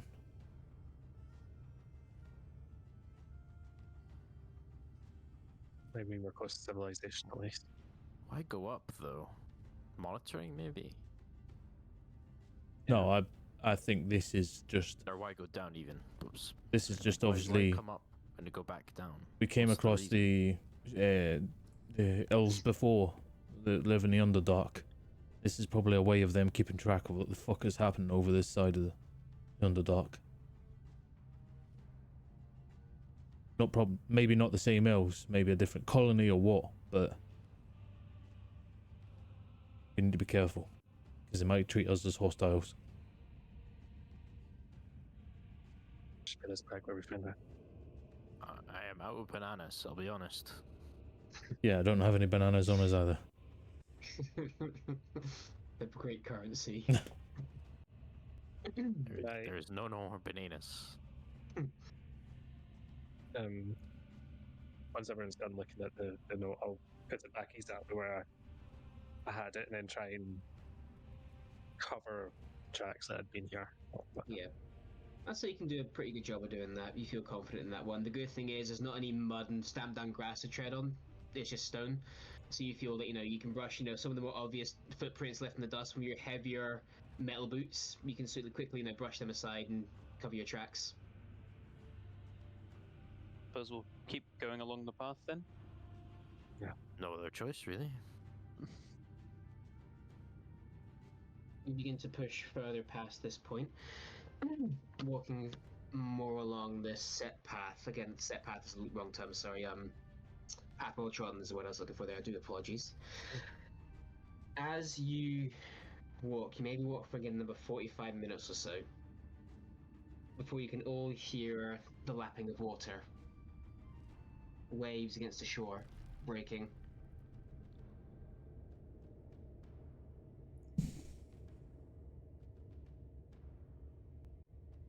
Can we tell how close it is? By the time you hear it with your dark vision, you probably actually see in the distance, maybe about 100 foot or so away, you can see an underground body of water. Yeah. The path leads towards. Any settlements? Any like indication of settlements? Like well-worn path? Apart from the well-worn path you're walking upon, Yeah. Sorry, make another perception Path. check for me, please. Perception, no problem. Just a dirty 20. A dirty 20, that got very intense, the music, thank you. A dirty 20, you say? Yes. You can see this path follows the shoreline. It doesn't go into the water. It's not a jetty that goes across. This path more follows the edge of the shore. But you don't see any other signs of civilization here that catch your eye. shore, does it look like like an ocean, or is it like a lake? Kind of. As you guys get closer, you feel this is a vast lake of sorts. It's like a huge. Mm-hmm. I think, Big old lake. Well, I'll be loch, honest, you might guys. say. I think we probably should have just gone back the way we came. Maybe. We're assuming the quarry goes up the way because there's people digging down, but this is the Underdark. It's more than likely their quarry just goes deeper. But we felt an airflow, which is interesting. Mm-hmm. And you can still, well, Joel can still feel an airflow here. And there We are do have waves. as well. Mm-hmm. Maybe Again, we they're should- not like, huge wet cresting waves, but they are, still present on the surface.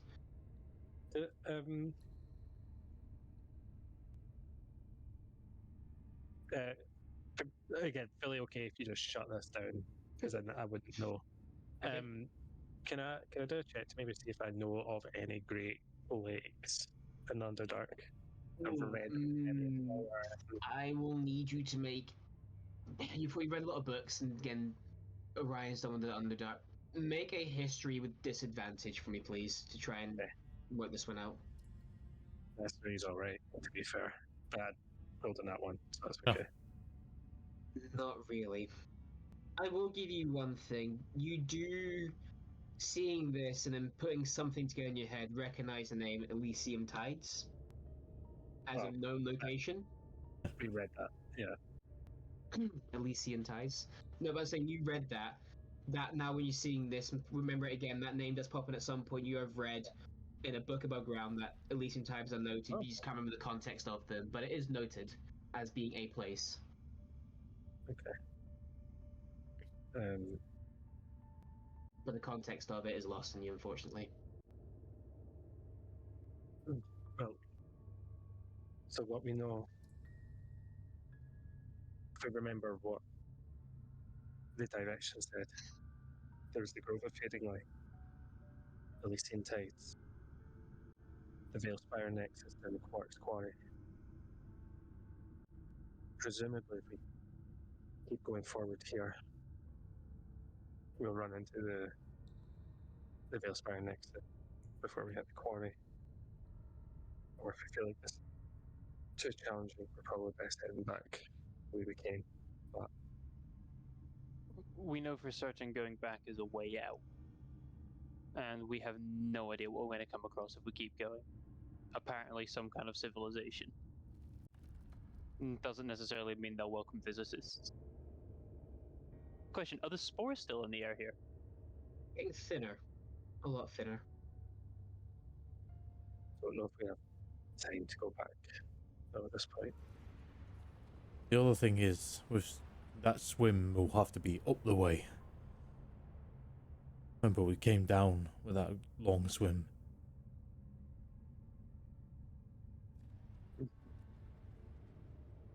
We'll go back. Matt, Mm-hmm.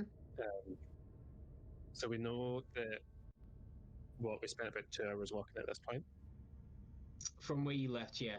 When you Yeah. left that which was about 2 hours or so. It took us 8 hours to get down to him. Mm-hmm. We had about 8 hours left. Mm-hmm.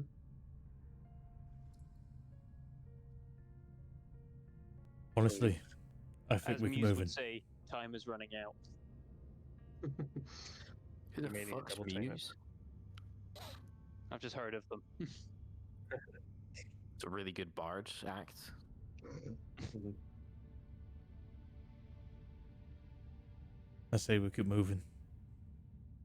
Go in this Again, you do see direction. the path goes around. Basically, from where you're looking at the lake right now, it goes around to the left-hand side and begins to follow the shoreline along.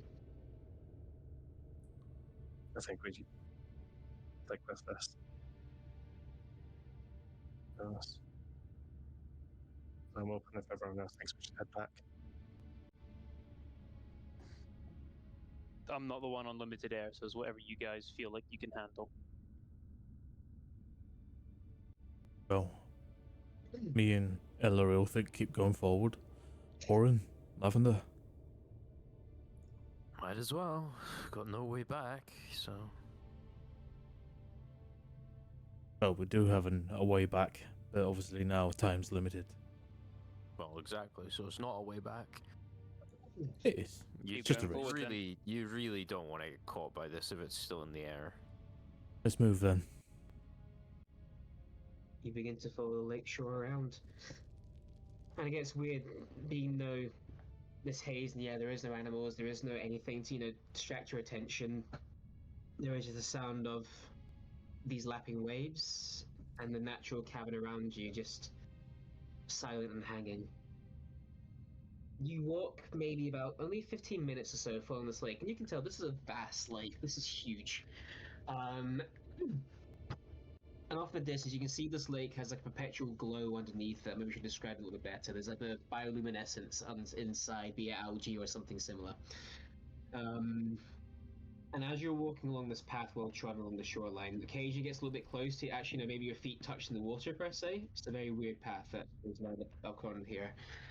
But in the distance, finally, you begin to see a structure looming out of the darkness. On the shoreline in front of you, you see what looks to be a wall of stone that goes from the cavern edge, blocking your path with a gate, and going into the water before it disappears before the waves take over the top of it. And there seems to be a closed metal gate in front of you. Guess we walk to the gate unless anyone's planning on a swim. Very much. Walk up to the gate. Joel will walk up to El Gat. You go up to the gate and you sort of peer through, and it is a standard portcullis that blocks your path right now. You can peer through and see the other side quite clearly. And as Joe, you're peering through this gate and this grate, you can start to feel you're trapped. You're angry. You feel pain, you feel agony, you feel frustration of looking through these bars, and your mind slips slightly before you bring yourself back this time. You're not going to let those emotions take over you again. Elro, for context, just there whilst you were away, sorry, maybe 15 minutes from when you walked and took this path along, you now see blocking your path from one wall to your left-hand side. Going across your path is a large wall that goes into the water before the waves take over the top of it, and a portcullis gate is in front of you, currently shut.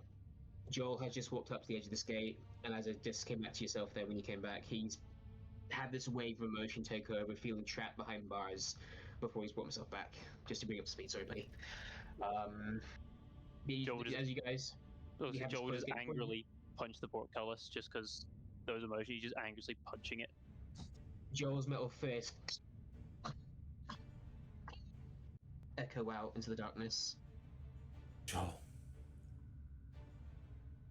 Fine. What can I see beyond the gate now that I'm calm? You can see beyond the gate. You can see stockpiles. You can see boxes. You can see crates. You can see a small hut of some description. Well maintained, I should add that as well. I reckon this is going to be the same company that was trading with the last people we met in the Underdark, the guy that we bribed with bananas. I reckon he's going to be the same company. Is there anyone I can see? Make a perception check to actually see an individual, per se. 16? 16? Elro? I was just going to say, well, he's doing that. Can I take a look at the portcullis, see if I can get it open? Yeah, make an investigation check, see if you can figure out how this mechanism goes, if it's anything you can access this side. As the 31 for investigation. 31. You can see and work out quite quickly the switch will be a big pull lever which is located on the top of the wall or on the exact opposite of you guys. This is going to be hard to open without brute strength on this side. It is possible if it's strong enough, but it's designed that basically they can shut off this half of the lake, basically. Once you've done whatever you were going to say to Joel, can I start claiming it? Cool. Joe, what was your perception check, please? You're peering for people. 16. 16, sorry. You look through. And you sort of peer through the darkness with your arcane green eyes. You don't see anyone. Time to look at Kellegon climbing the gate then. As Yeah, Kelgorm's you- climbing the gate, I will use my last spell and cast Misty Step and go through the That's fair. fucking bars. You I appear thought on you the were other side. going to step to the top so you can let us out. Oh no, wait. Well, where would There's the? two levers. Yeah, where the There's two lever? levers, one at the very, very top Yeah. and one at the bottom that can Okay. pull us all up. So. Falcor just Misty steps through, flips us off, and keeps walking. Yeah, I'll catch you on the other side. Let's be real, guys. So what happened to the Twilight Company? Wouldn't you like to know, Weather Boy? But of course, you teleport over to the other side of this wall by one of these levers, and you see it's a standard metal lever with some rope wrapped around the top for the handle. Worn-ish rope, well used. You can. Yeah, I'll get ready, wait for Caligorm to eventually get there, but as I am, I'm going to keep an eye out for any movement or anything dangerous. As you put your hand on the lever and so you wait for Caligorm to scale the wall at his sorry, you hear a voice call out from the darkness. Hand off the lever. Wait, bananas? What? Your Bananas? safe word? Bananas? Bananas? Bananas. Bananas? Hand It's a off the pretty lever. safe word. Is All right, it's not you. And I'll actually like put my hand up. We're just passing by. We've just No, been. just passes by. It's fine. We are not going to. We're not hostile. We are literally just trying to get back to the surface. That's it. Turn around. I'll turn around. You turn around. As you sort of turn around, you can see that what Joel has missed is from behind this hut.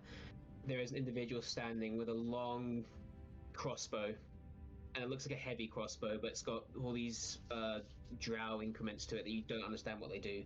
Arcane runes etched throughout it. But what catches your eye more than anything is not the crossbow, but what he's wearing across his face is this big, thick respirator filtration system. You have no idea what you're looking at, but it is these big, thick tubes. Well, not big, thick tubes. Imagine like an old World War II gas mask, but steampunked up sort of thing. It looks at that big, heavy filters at the bottom where that sit on against his chest. These two big eyes are illuminated by some backlight made of brass. I think we found the people that made the camp. I'll No be. one just passes through. This place has been a dead zone. I know. And by the suits, can you not tell we had our own technology to get into the place that was causing this? And I kind of looked at the spores that are maybe kind of kicking about a little bit. That's what we're down for. We've dealt with it. It's going to take a bit of time, but it's going to disappear. We've dealt with it. Yes. Need your friends? This is the Twilight Company, yes. Open the gate. And I'll pull the lever and look at Caligorm and just be like, are you up there yet? Wait. How tall is this thing? What was that, sorry? How tall is Well, the the portcullis is maybe about 20 feet tall, sort of thing. 20 feet? Oh, I got up there in less than 6 seconds. Yeah, you scaled up I've very got nice and easy. I've got No, you get over the top. The gate is opened, and the rest of you all step through. And you look, so you can see this individual lowers the heavy crossbow. Doesn't put it away, but he is not now threatening with you with it immediately. What do you mean you've dealt with this? It This was has plagued us for I don't know how long anymore. It was an entity that rooted itself deep within your home that was causing all this, causing rot, projecting it outwards into the surface, and the surface has been causing problems as well. That's why we came down. We wanted to get rid of it for ourselves, inadvertently helping you. I was going to say you look like surface dwellers to me. You don't look drow. Yeah. And we're trying to get back to the surface, so if you know a way, a quick way, that would be much appreciated, and we'll be out your ear. There's not a quick way, but I can give you a sanctuary for now. from these gestures to the air around you. Clean air. Cleanish. Yes. Cleaner than this.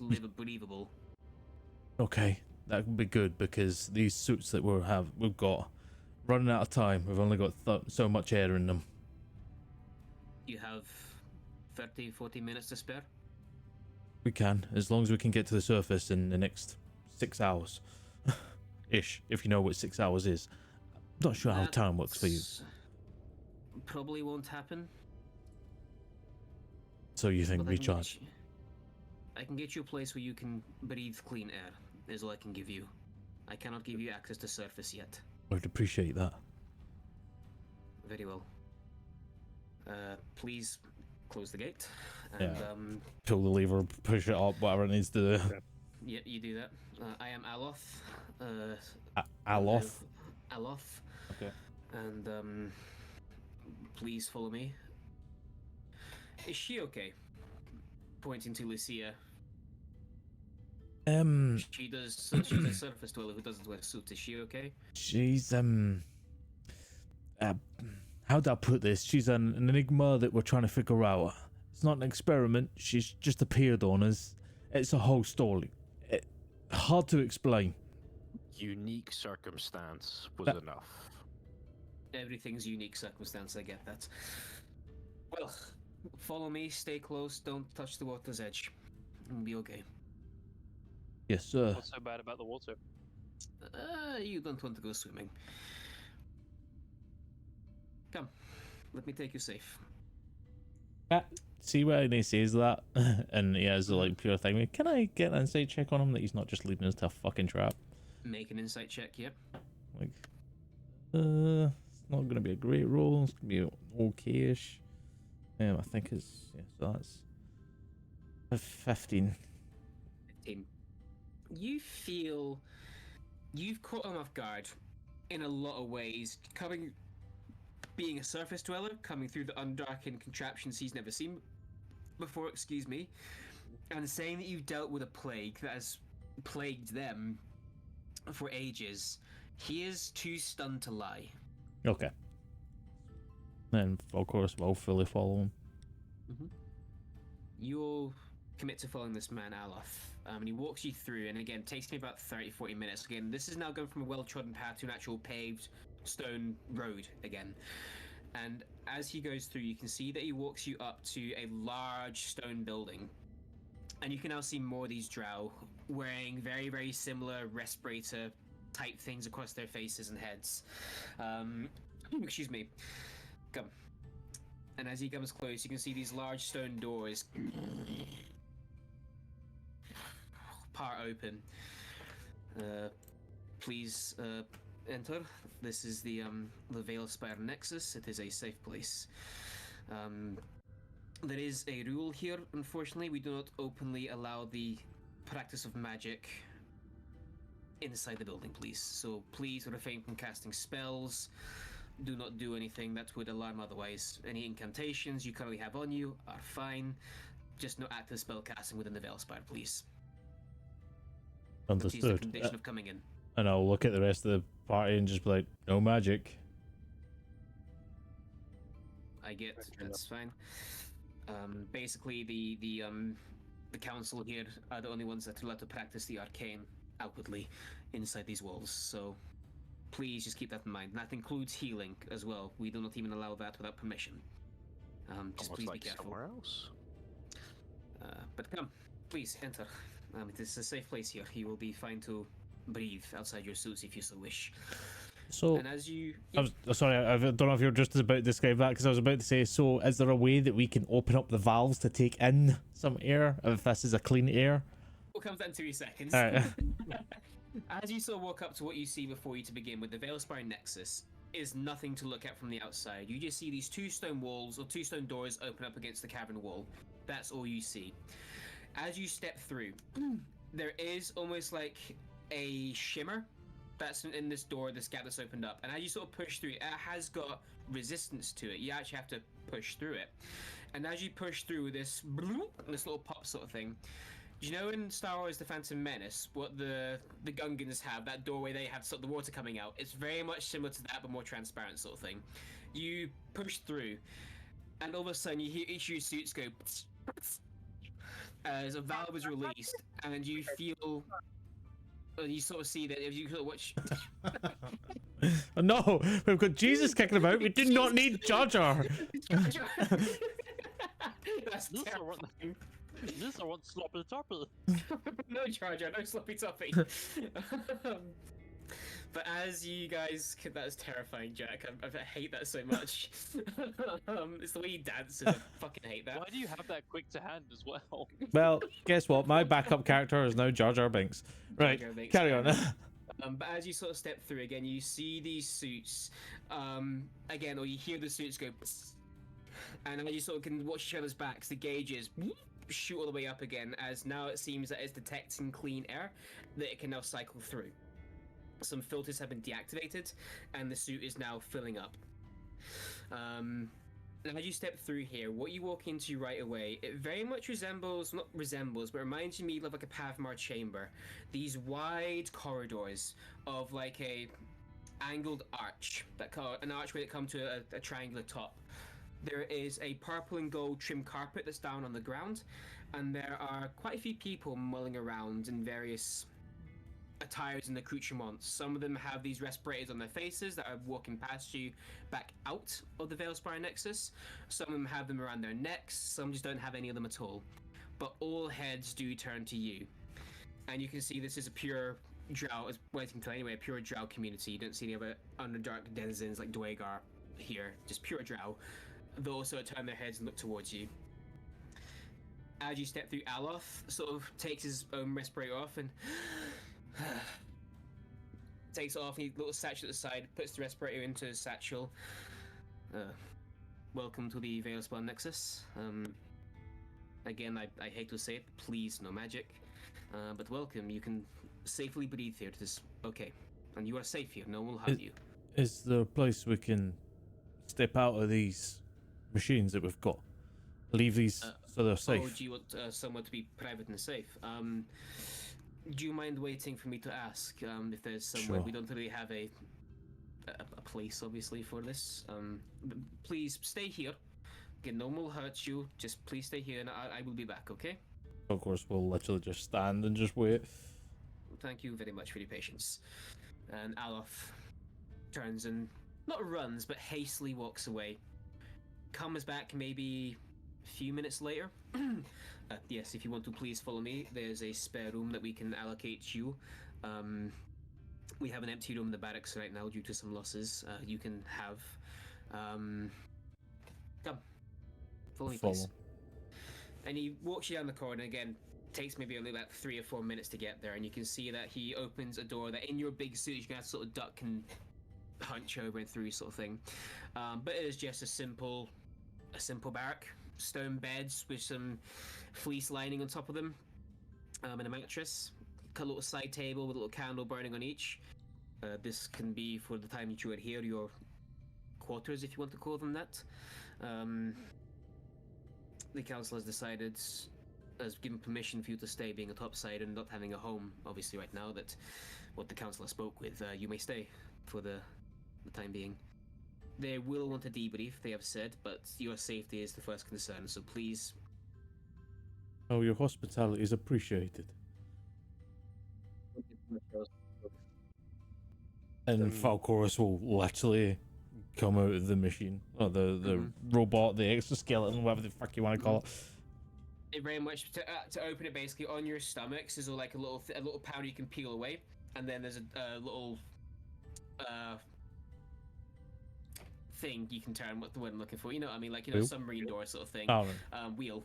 The little one of them you can turn inside your stomachs, and as you turn it, you know, if you ever seen Fallout, the power armor suits, it's like that in reverse. You turn the thing, and as you turn the thing, your back goes, and the back all opens up in various places, and you can step out like power armor sort of effect. And you take a breath in. The air isn't the cleanest air in the world, like what you used on the top side, but it is breathable and not sweaty. And I will say, unfortunately, you guys all smell. from your own sweat Bill will being be inside taking a these few suits. steps back from everyone else. There's no way around it. From sweating in this humid condition, you guys all stink. Apologize for the Me and the drow like back against the wall here. You can't like- smell anything, Joel. What the fuck are you talking about? Get back here. Respirator again. No, there is a bathing house we can let you use if you wouldn't mind. Yeah, not if you want, if you wouldn't mind. Fucking wash yourselves, topsiders, God's sake. Pulls it like a sticker Yeah. roll on deodorant, like. We have some Lynx Africa to use if you wish. Where is Africa? It's a place down here in the Underdark. It's a weird place. Ah, But please, if you're safe to leave your suits here unless you want to stay and guard them. Otherwise, if you'd like to come to me, we can get you washed. Tend to any wounds you may have. We can help. That would be appreciated. Can I just ask, just Mhm. for point of orientation, Of course. do you know where this place is related to the surf? Relate to the surface. Yeah, we know there's an opening to the Underdark where we call the Titusville Traitor. Doesn't ring a bell to me, I'm afraid. I don't do much in the top siding, I'm afraid, so I might not be the best person to ask. That's okay. That's just a guess. I'm sorry I couldn't be more help. No, by all means, anything. Just to give us a bit of bath, really. That's fine. Well, please follow me. Let's get you all washed and cleaned. Any immediate injuries that I need to summon a healer for, or is everybody okay? I think we're all good, aren't we? Scrapes and bruises, but we can get by. Very well. Well, if you need anything, let us know. But in the meantime, yes, please come. And he walks you through more of these wide corridors and hallways, and he leads you to. As you're walking again, you are going to get a lot of glances and double takes from people seeing a topsiders, down in their depths. But as he promised, no one says anything, no one reaches for weapons. You get noticed, and that's kind of it, as far as you can tell. But he does eventually lead you to a door. After he takes a couple of steps down this door when you come into it, and you can see there is like a large, long room, and there is set individual baths. There's like 12 baths total. And you can also see the water is steaming and hot. As well as at the very back of the room, a larger, like, crescent moon shaped with what appears to be cold water in it. Fuck course is instantly fucking delatching the armor, fucking literally going full bollock naked and into the bath. Not the first time we've seen this Falcon Yep. bullet naked. Of course, doesn't care. Eleanor's literally exact same. Everyone just sort of strips naked, basically, at this point. Apart from Lavender, apparently. And Joel, because, well, Joel is naked already, what are we talking about? Joel is naked technically. Joel But will you all- just turn to the drow and feel like I can debrief the council while they spend several days washing the stink off. If There you'd is like. no need. They want to speak to you, everyone together, to get a group understanding, if that's okay. I appreciate your forthcomingness, though, and I hope your friends will be the exact same when the time comes. Again, our priority is making sure you guys are safe and accommodated. How long will it take once the council's debriefed us and we've had a chance for us to get to the surface? From here, you probably want to go to Quartz Quarry, which is about, I believe in your terms, a day away. I don't really know how you guys judge time. That's okay. I'm sure we can handle it. Thank you. But once there, the councilman will explain soon, but there will to be effectively an immigrations process. You might be declined. I forgot my visa. Is that going to be? I've got a few things to declare. I am carrying several weapons. His company hasn't got his visa sorted out. The Twilight Company. Shit, hasn't man, got their visa. I've got a bottle of water in my bag. That's not going to be allowed through customs, is it? Is it more than 500 ml? Yeah, I'm afraid so. It's a liter. Hand it over. Ah, fuck. Did you pack your own bag? And But no, What if I'm going through the nuclear checkpoint and I deployment is not accidentally hit the bomb? 2 years we're talking there. Well, sorry, yeah. Yeah, would you say, Okay, sir? well, yeah, what are they going to do if they are declined? Send us back to the surface. Idiots. um, In the no, background, you just hear Falcoris go, "Oh, fucking hell, that's good," and just as the sinks. water- Be pissing in there. Just sinks into the water. There's one thing you need to be aware of, by the way. There's someone Yes. that's been following us for months now. He's really good at carpentry, so if you need anything fixed, give him a shout. But he gets past, you'll get past your doors, the port. He just does, and I don't know how. We will keep a guard posted. Don't worry. We'll make sure this individual doesn't harm you. If he's been We believe terrorizing his you. name is Jesus, but we can't be certain. That's just always when he seems to appear. What the fuck? And as Jesus is giving. No, what the fuck is it? He just flicks your knob as he runs. Just like spearing into the water. But no, please take your time, get rested. If you need me, I guess I'll wait around for you guys. You know, friendly wait face with for you. you. I'm just going to be sitting outside, to be honest. I've been told to look after you now. I don't need to wash, so Fair. Well, you guys, take your time, enjoy yourselves. Again, if there's anything you need a healer, anything that we can get you, would you like some refreshments, food and drink? look at the others. That'd be lovely. You Yeah, guys hungry? whatever you've got. Sure, I can ask them to fetch something. Do you need your clothes washed? Just trying. How can we help? That would be. Don't lovely, spoil them. actually. No, if you guys have done what you said you've done, the least we can do is look after you all. Oh, you're just gonna take a bike bump to that man's ego there. Well, here, Listen, and as they're a, tax dodgers. Don't trust them. what is a tax? Well, you see, they put this every time you make money, you have to pay up to 30% of it to the people in charge. He increased it recently, and then he doesn't pay it himself. Well, that sounds barbaric. As he sort of Horrible says this, system. he basically calls someone else, and you can see another drow, another man comes in, picks up the clothes that you guys just dropped on the floor, effectively, by your individual bathtubs, and we'll get these washed, pressed, and we'll deliver them back to the room where you've left your suits. In the meantime, here's some robes, and in replace for your clothes, leave you some basic robes. Yeah. Yeah, so Oh, just enjoy the Thank bath. you. Take your time. Actually, sorry, Metal Man. What was your name? Sorry. Actually, what are all your names? I'm very sorry. I got you, Falcoris, but can I Joel. please, Joel? Pleasure to meet you. Caligorn. Caligorn, lovely. Wash. Pleasure to meet you, Wash. Unusual name, but there we go. Two topsiders are wood to me. Just the eye roll. And he turns to, last but not least, lovely Lavender. Lavender. It's a pleasure to meet you, Miss Lavender. Joel, if you wouldn't mind actually waiting here with your friends, I'm going to go speak to some people I need to speak with.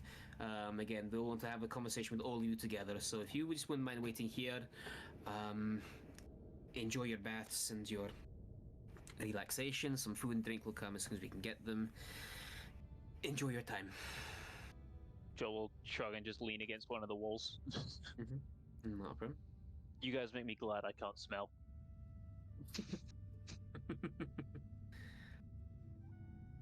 I mean, you never spelled well to begin with.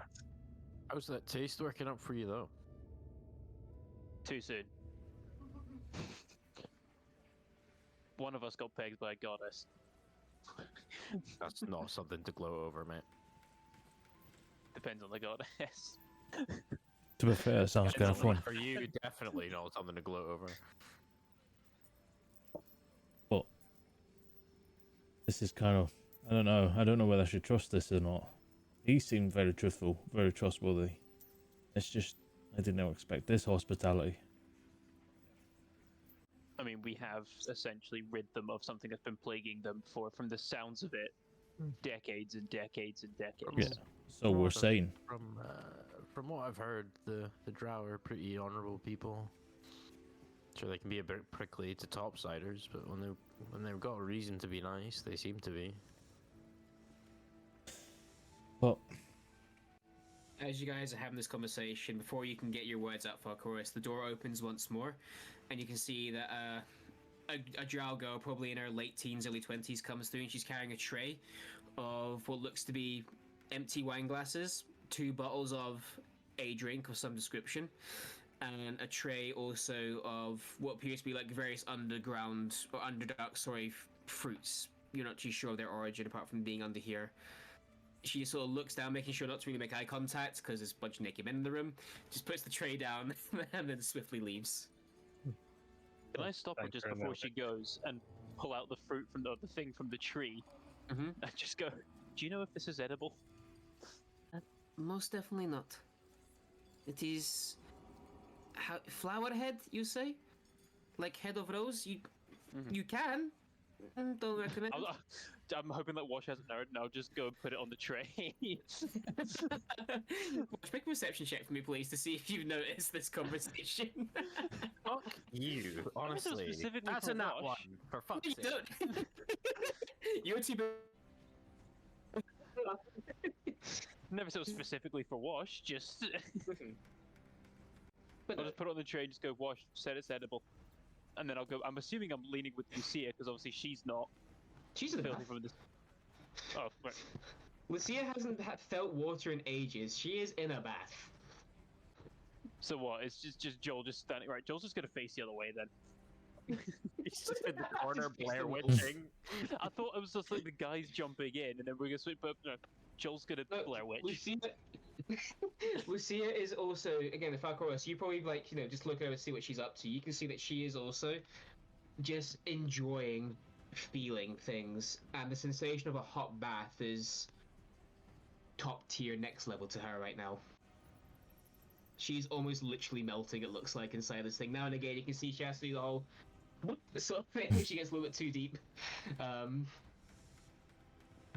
She That's burns tender architectural water. She comes back and washes her hair out, which then frizzes up, and she's just happy. There's no other emotion. She is just happy. well, I presume we time skip, eat what we need to. The food and Bathe. drink is lovely. It is an alcoholic wine of some sort. You can have as many cups or as little cups as you would like from these 2 bottles. You can get Underdark wine drunk. But eventually, you all guys, one by one, get out of the bath, towel off, adorn these robes, put on your little slippers, all that sort of stuff. And you can make your way back to your own room, your own little barracks room. As you enter it, as you open the door, you can see there are 3 figures in the room. Aloth, who you already know, and there is a man and a woman that stand beside him. You can see the woman is older than the man you're gathering. She maybe is in human years in her late 50s or so. Tall, short cut white hair that sort of comes down just to above her shoulders. Soft features, green eyes. She looks over at you, and you can then see a man next to her, slightly taller, more angular facial features, spiked up hair, probably in his human years, again, in human years, about late 30s sort of age. Both of them wear the exact same attire, which is that of a long robe that stops just above the floor, made of colored a deep red with gold trimmings, but they both wear these large shoulder pauldrons sort of attire to them. Made of gold with intricate carvings of, you're not really too sure what on them. The Aloth sort of Twilight Company might introduce you to 2 of the heads here. This is the Mistress Lothin. He addresses, points his head to the woman, who gives a respectful head nod in return. Mistress Lothin. And this is Torlant. They are the 2 of the resounding heads here in the Veilspire. Pleasure to They meet would you. like to. The woman dips her head again respectfully. It is quite a pleasure to meet topsiders of yourselves too. Not often we get your kind through here.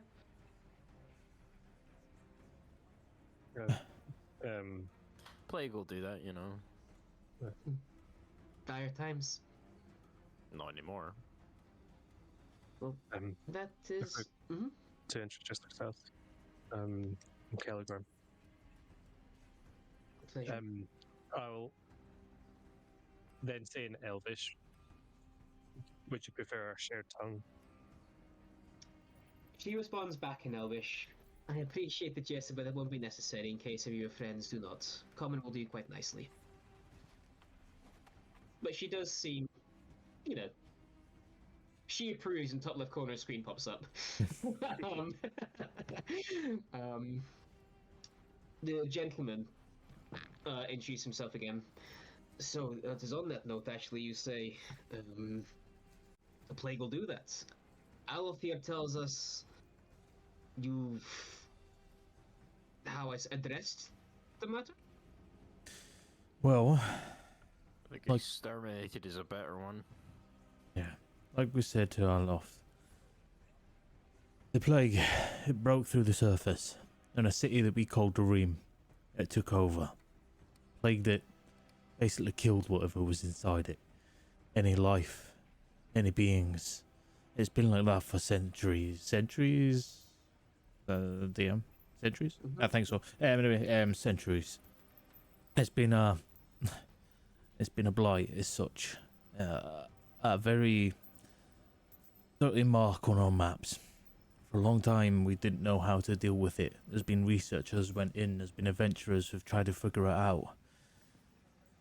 Eventually, well, we're the ones who came down with a more information at our back, a sense of purpose, a determination, and a drive.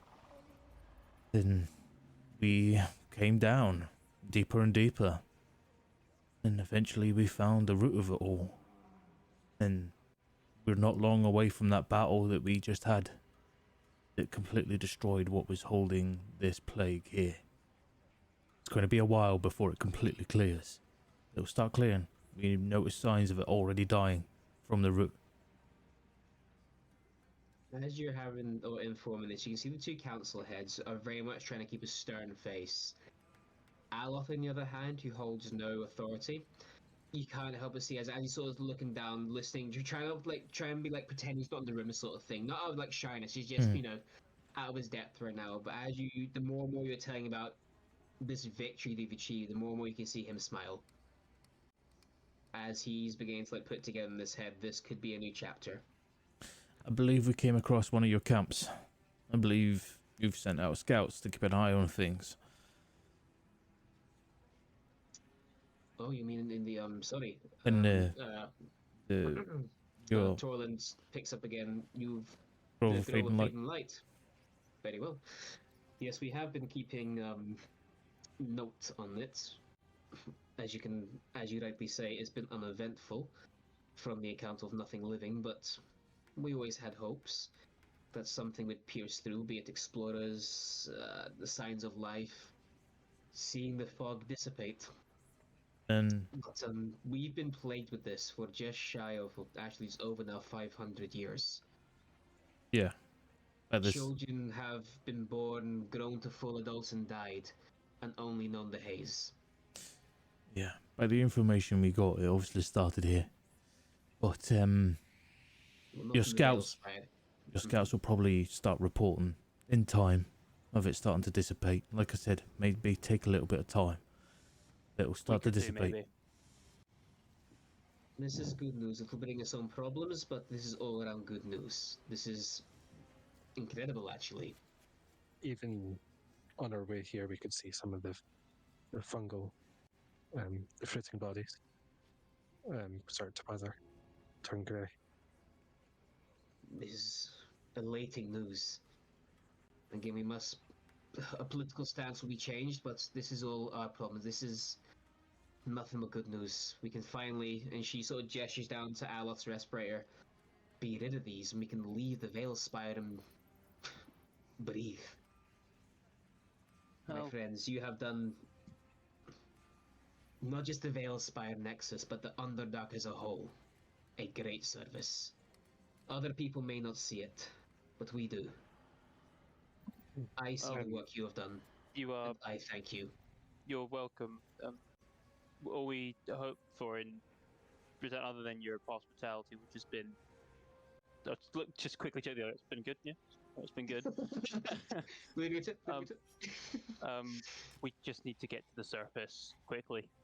The suits that these guys came down here with doesn't have a lot of time on them, so we just need a way of reaching the surface, breathing, or they do. Well, we don't have access to the surface here. The closest point would be through the quartz quarry, but that is a checkpointed area that we have no political sway over in the Veil Spire, unfortunately. We can get you there, but past that will be up to yourselves to negotiate your way up. And I will say, if that fails, you are more than welcome here, if need be. Why would they not let us through if we're trying to leave their territory? The quartz quarry is a bit of a... how should I say? Because they deal with topsiders more than we do, there is more of a distrust towards them. So yes, you have the logic of you want to go home, but they might see it as a chance to make a stance and say, well, we're in control. They might just be bullshit. That's all I'm going to warn you. I don't suppose you could give us like a letter of guarantee or something that we can show them. We have no political sway over them. We are two separate, even though we live relatively close to each other, we are what you would call two different cityscapes. We play by our own ball games. We have our own stances, they have theirs. This is one thing the Haze has created down here, is communities are isolated. We govern ourselves. We only trade when we have to. For the Haze is that dangerous. Yes, we have respirators, but still they can go wrong. It is not a perfect system. So I can give you a letter of endorsement, but the way that swings could be everything in the world, could be nothing. Well, it couldn't hurt to try. Also, question: get you invited. How long did our suits last? How long did the party suits last? Like with air, like how much air? Well, you guys have been down here for what? Just shy of 27? No. 16? Just how much? 20? Yeah. 8 hours rest, and then we estimated we had about 8 hours left. Yeah. So again, it's just shy of what was it then? 16, 24 hours? No. Basic maths. 24 hours, yeah, the suits can sort of last by themselves. Have a look at the dials though. They are now recharged. I'll turn to the guys. Is it breathable air in the quarry? If they have access to topside, they're breathable. They have a similar system to what we have here to keep out the haze. So yes, once you get to the quartz quarry, you can breathe. Right, that means we can make it with the suits then. Oh, you guys can make it with the suits. I was gonna say, because otherwise we might need to like ask them for rebreathers, but if we're good, we can give you the rebreathers as backups if you want. But again, they do work. They are just not the most. They are a short-term solution. We should be fine if it. These suits last about 1 day or about 24 hours in our time. So as long as there's breathable air by the quarry, they should be fine. We can get you there, and also we can aid you in getting there quicker as well. We have transportation that we can take. That's your reserved for the rich, but you guys, I think, will make an exception for. You could be rich, but I hope you know what I mean. Sorry. Joel will just like side eye Kellicorn. With 30%, you better be fucking rich. You're believing me, the amount of diamonds I've spent on you. It should be worth mentioning as well that on our way down we passed through Fort Dan's.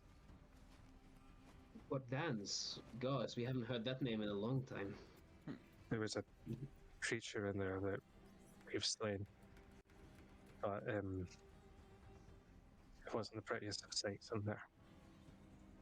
In my understanding, recolonize. Just if you seek to recolonize or reclaim it once the haze is cleared. It will be the goal to re-establish communications with that path. We haven't. The scouts went down there many years ago, but said it was, as you say, abandoned. We haven't had communication at all with the Enmore colony. It'd be nice to see what's happened to them, if they still live or not. I would say they have been wiped out. As is the fate down here with the haze. We shall still re-establish and, if need be, rebuild from the ground up again. But thank you for filling in me this news. It is a shame, but I thank you all the same. Sorry to pray. So is this something we need to keep an eye on? Is the haze going to come back again, do you know? Or is this a permanent dealing with it? As It far as shouldn't come oh, sorry, back. It shouldn't come back. I don't see why it would. Amazing.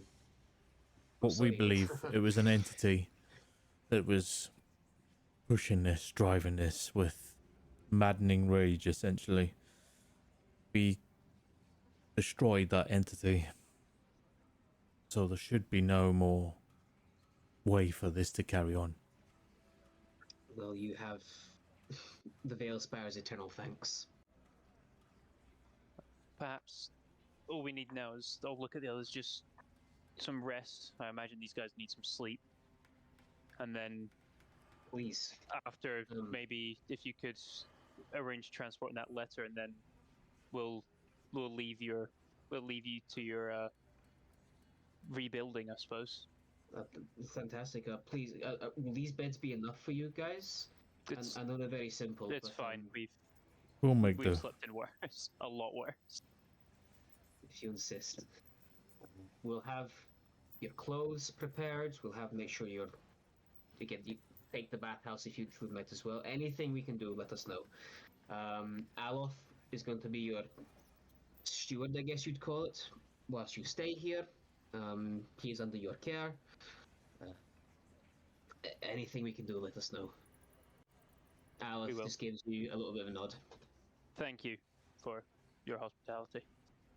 Thank you for the service you have done in saving our civilization. She'll shrug, and I suppose we'll turn out. Come. She turns to the other gentleman. Both the council heads leave. Aleph goes to the door and sort of turns back to look at you guys again with a big cheesing grin on his face. No, when I was born here, I was born in the haze. Mama said we'd never see the end of it. And I believed her. As did my father, and his father before him. But I might get to live just long enough to see my baby girl grow in clean air. Thank you. With that, he turns around and shuts the door behind him.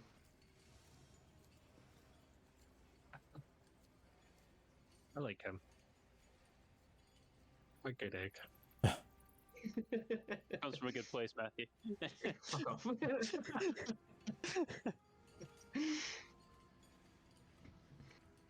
Well,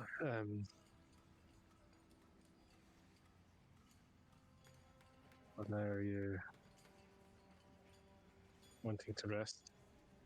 Then I kind of want to take some time and explore before we leave. Honestly, I'm going for the kip. I'm going to be out like a light, and when I'm up, I presume we'll be moving. So, we'll be fine. Let us know.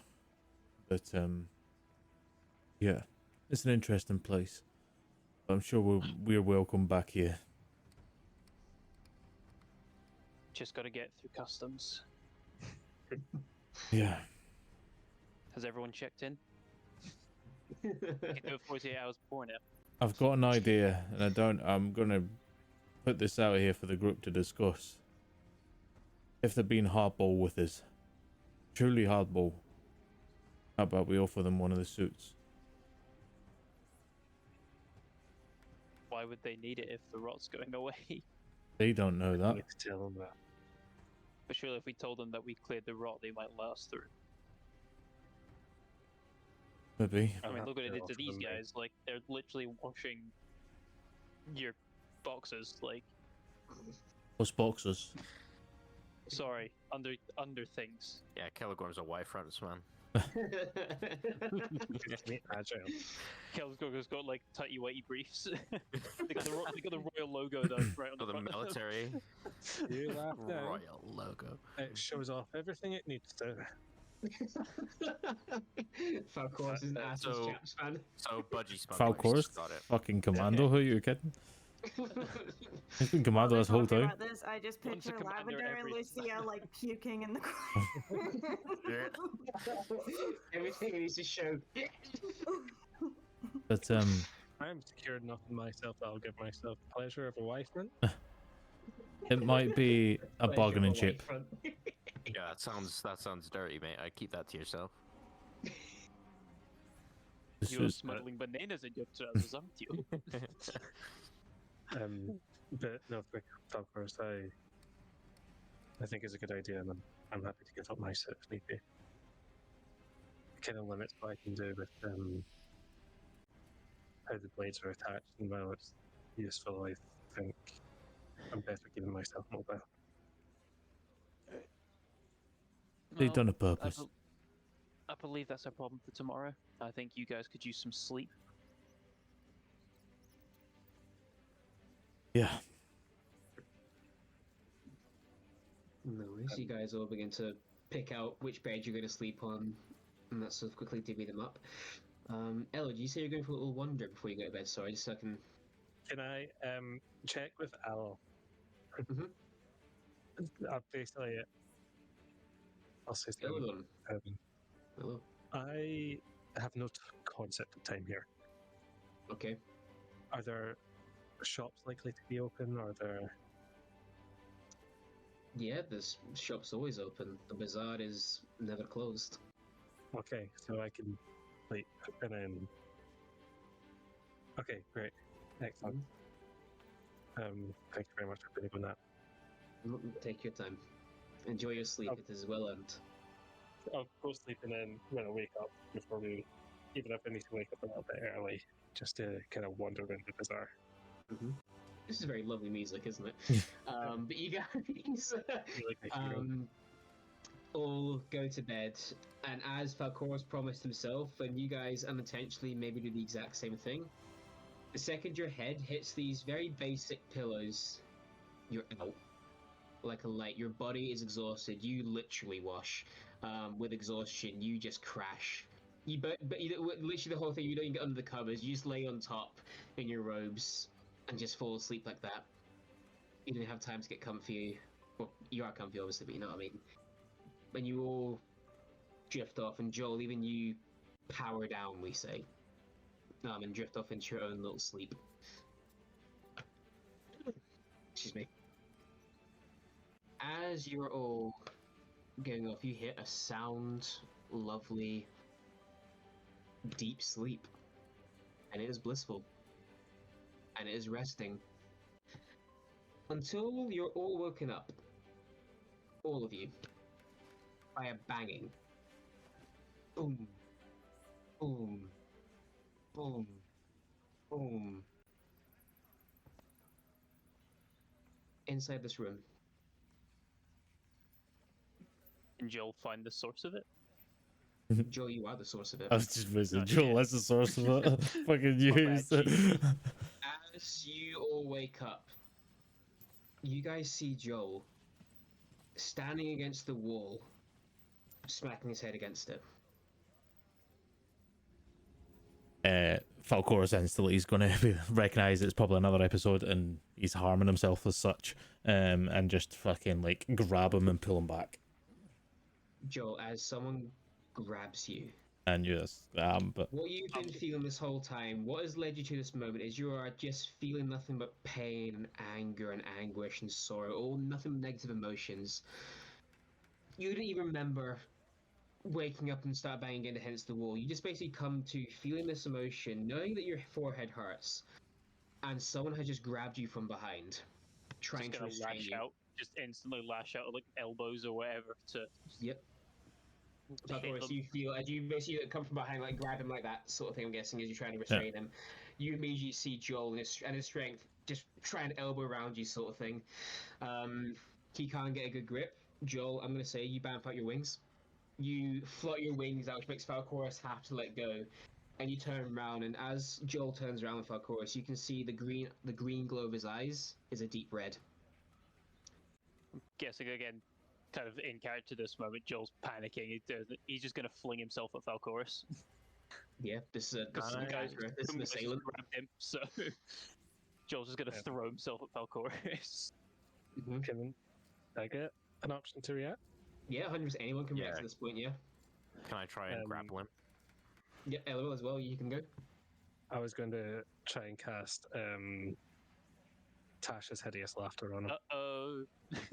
Magic thing. I don't want to metagame, Oh, no, but wait. no magic in the Citadel. I will say as well, I gave you a chance earlier. You do remember no magic. Okay, yeah. Can I grab my Spellbreaker dagger from the wrist holder on the Of course, yeah. suit? You quickly detach it from the suit, and you're tackling Joel, or Yep, gonna tackle Joel and try and hold him and grapple him. no problem. Joel, can you make a strength check? Wash with Joel. You make another pose athletics check. Is that like a save or a strength? Athletics. The actual skill. Is that for me as well, or just strength for me? Your raw strength in that one there. Ooh, that's 22. Fuck's sakes, man. Wash, as you I got it. try and tackle him down. 15. As you try and tackle him down, once again, these wings out have completely changed his stance. And as basically watch you come barreling in, you grab him by the waist. Joel raises both his elbows and his wings and slams them both down into the small of your back, making, or not the small, the nape of your neck, sorry, making you have to let go, not being armored, feeling the blow from that one. Joel, these people, how fucking dare they? You are clearly being attacked right now. You are in danger. And you are angry. See, I don't want to do this because, like, I know it You could know the have rules of very this bad place. consequences. I was gonna say, but Joel. You know the rules of this place. There's something telling you here, but you just don't know these people. Oh, right, okay. I was gonna say Joel wouldn't know the rules, so he'd be casting magic. This is a blackout where you just don't know these people attacking you. Oh, okay, right. Okay, I would. Don't worry, guys. I'm not gonna cast magic then. But What'd you do? having battered off Wash, like, he would just keep going for Falcorus, I guess. Because Falcorus is the one that put hands on him. Are you grabbing? Or are you swinging? I'm probably gonna try and, like, tackle him. Cool. In that case, make a strength check, and Falcorus, again, you can make an athletics or a dexterity to try and get out of the way. Athletics for Falcorus, please. Not a problem. It's a 24. 24. I'm not even gonna bother rolling. Even with Yeah, a that's nat 20, I can't beat that. Well, that 20 still means you beat. That's an auto success. Yeah. Well, not auto success, but you know. No. No. Again, basically, Falcorus, you brace yourself. You're not going to try and get out of the way. You're going to let him come into you, sort of thing. You watch basically him run in. As he runs in, you grab him and push him past you into the wall. Well, I would prefer to do something else. If he's going to try and grab me, I would like to like try and spin him to the point where I can grapple him still and hold on to him so he can't move. Again, if you want a contested grapple. I'd say another contested grapple then. Set your strength versus his athletics or dexterity if you want to try and break free. Joel? My deck sucks, so... Well, actually, they're pretty much the same. But I'll go with, strength. Wait, is it my athletics? This is your strength. Yeah, your strength, my athletics. Okay. Mine's is an 18. That's a 19. Ooh, again, this back and forth as Joel breaks I'll- free again. I'll be Feeling nothing but anger. As he kind of breaks free, I'll be like, Joel, it's us. Come out, you're blackout. You're the champion of the Raven Queen. You're part of the Twilight Company. Remember. Joel's just gonna turn around and punch you. Yeah, Like, make an attack Joel's roll. in a fight or flight mode right now. Make an attack roll. What's I it get for? a chance What's to it for react? unarmed? What's the This just be your raw strength, your strength modifier. just real strength? That's a 15. Well, Yeah, without that'll armor, shoot. because Falcorus will not have armor You're on. armored, yeah. That hits. Mhm. Perfect. Roll a d4. D4. I will parry. Fantastic. 2. So I'll give it a second. Yep, take your time. I rolled a 2. Yep, so you basically, as he punches you, basically, again, you basically take the punch, but you tense up and let the punch hit your chest, but you tense and you absorb the blow nicely. And a weird thing happens. The fist doesn't retract. The fist stays in your chest, tense, and Joel is statue still.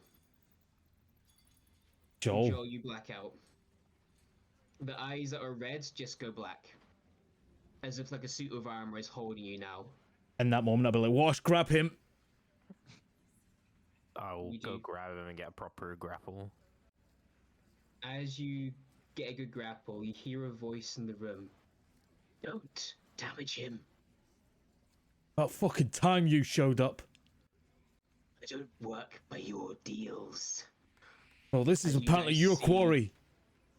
You guys all turn around to see an elderly-looking devil in the room. Long, multiple curls in the horns. Hunched back, looks over, and he immediately goes towards Joel and starts touching the body in various places, looking over and studying it. This is worse than I thought. No This is shit. bad. Silence. Where the I need to fuck take you him been? away. What does matter to you, mortal? Busy. This is your quarry. This is not my quarry, this is hers.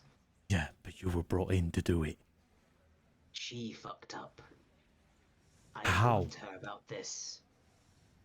How do we fix them? You don't. I do. And you'll bring him back the same? If I can. Oh, that's better than becoming a fucking Final Say 2.0.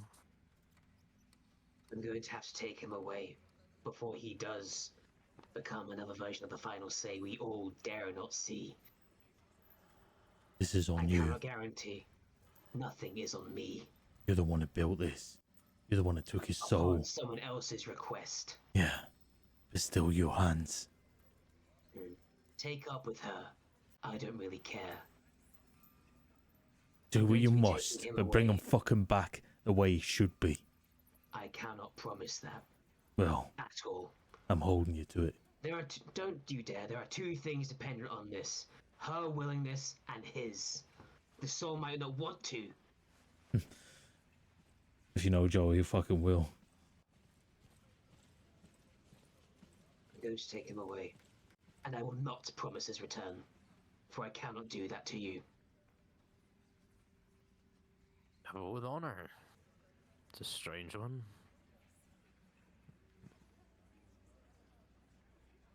Bear with me.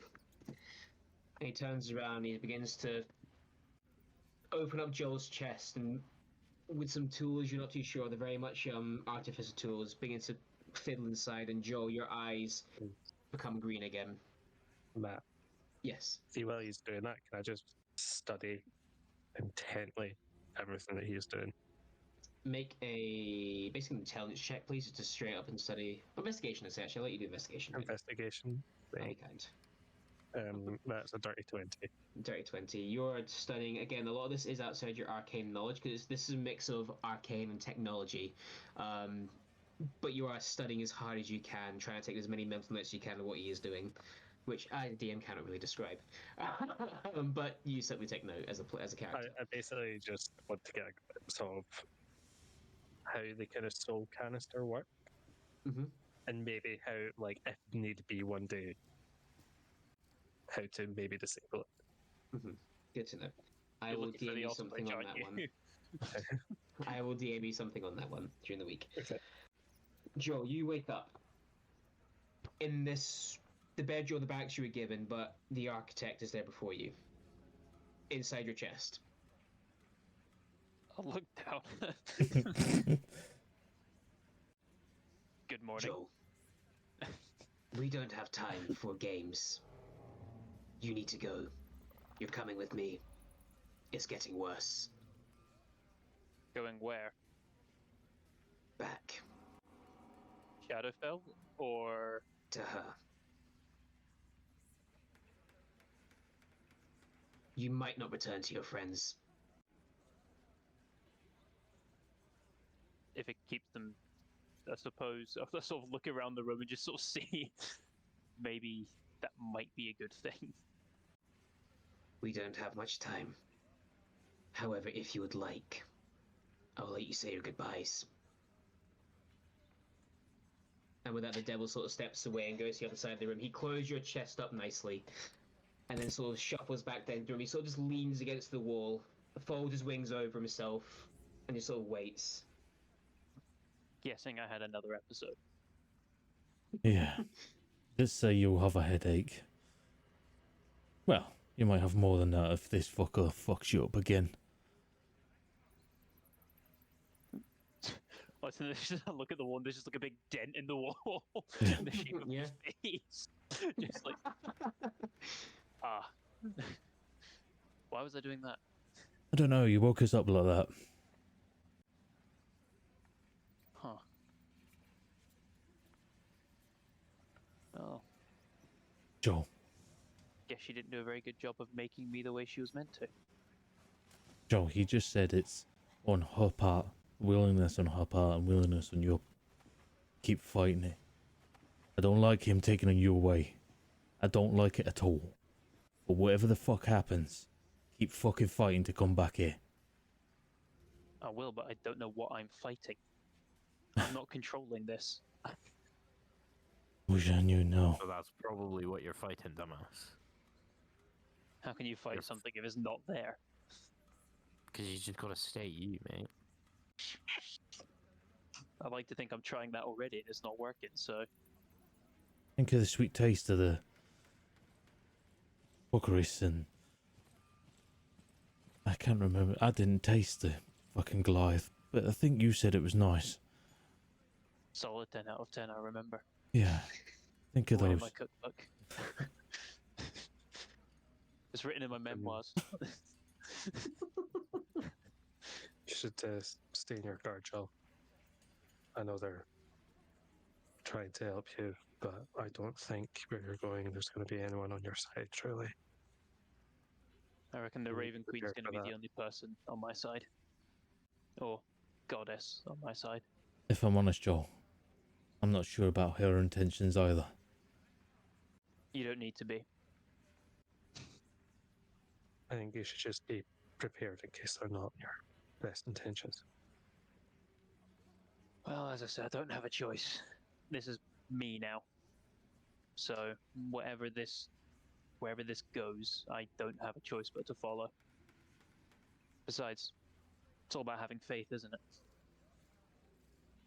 I don't know she has my best interests. I'm fully aware I could just be a tool or a weapon, but gotta have faith. Plus, if I accidentally killed someone, it's probably not the best way to live, is it? That face, Rather Joel. not become another final say if I can avoid it. He's a dick. You're a dick. Sounds like a dick. That's what he very much is. He cut my arm off. Yeah, he's a dick. It was my wanking hand too. When you Put it could. straight You know. off. Put it straight off. When you could, at least, right? When I could, yes. This isn't. Yeah. I mean, it's still my wanking hand. I just don't wank with it, you know. So then it's just a hand at that point. But it's still my main hand. It's what I would use if I could. You can't. TikTok. Yeah, that's fair. Stay safe, Joel. No such thing. Lower your tax rates. I pay taxes. Taxation without representation is criminal. Fight the power. You're the representation. I'll just sort of nod to them and I suppose walk back over to the architect.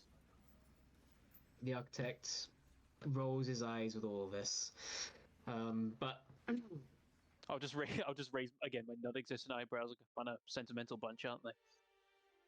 quite.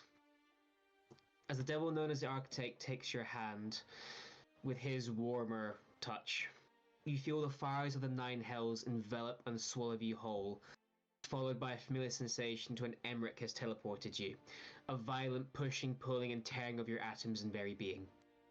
You guys see something very similar. You guys watch the architect grab hold of Joel. There's an eruption of flame that makes you all throw your hands up. Before nothing. The space is empty. Joel, when you open your eyes, you find yourself in a familiar room within a familiar tower. The architect lets you go and walks the other side of the room and seems to me to begin organizing and fiddling around with some alchemic tools without paying you any mind, as if you were just a simple passenger. Not that you care, as instead your focus is drawn to the presence of the lady you serve standing there before you. Her tall stature, dressed in black robes with a mask that covers her face. As you sort of look upon her, she, from behind the mask, looks back. I'm so sorry, Joel. I didn't mean to fail, nor to hurt you. I only meant to have you be better. A lesson I should have already learned. But perhaps all is not lost. Our mutual friend here still thinks, with time and plenty of it, there is a chance we can recover this. But I am afraid you need to stay here once more. I promise, though, unlike the last time, you will not suffer. There will be no pain. There will just be peace for your soul.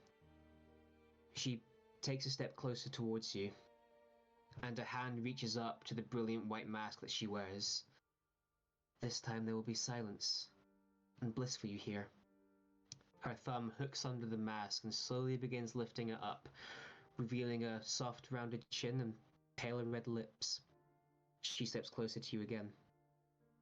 This time, you'll be happy. Which I'm not sure how often you feel that in your mortal self.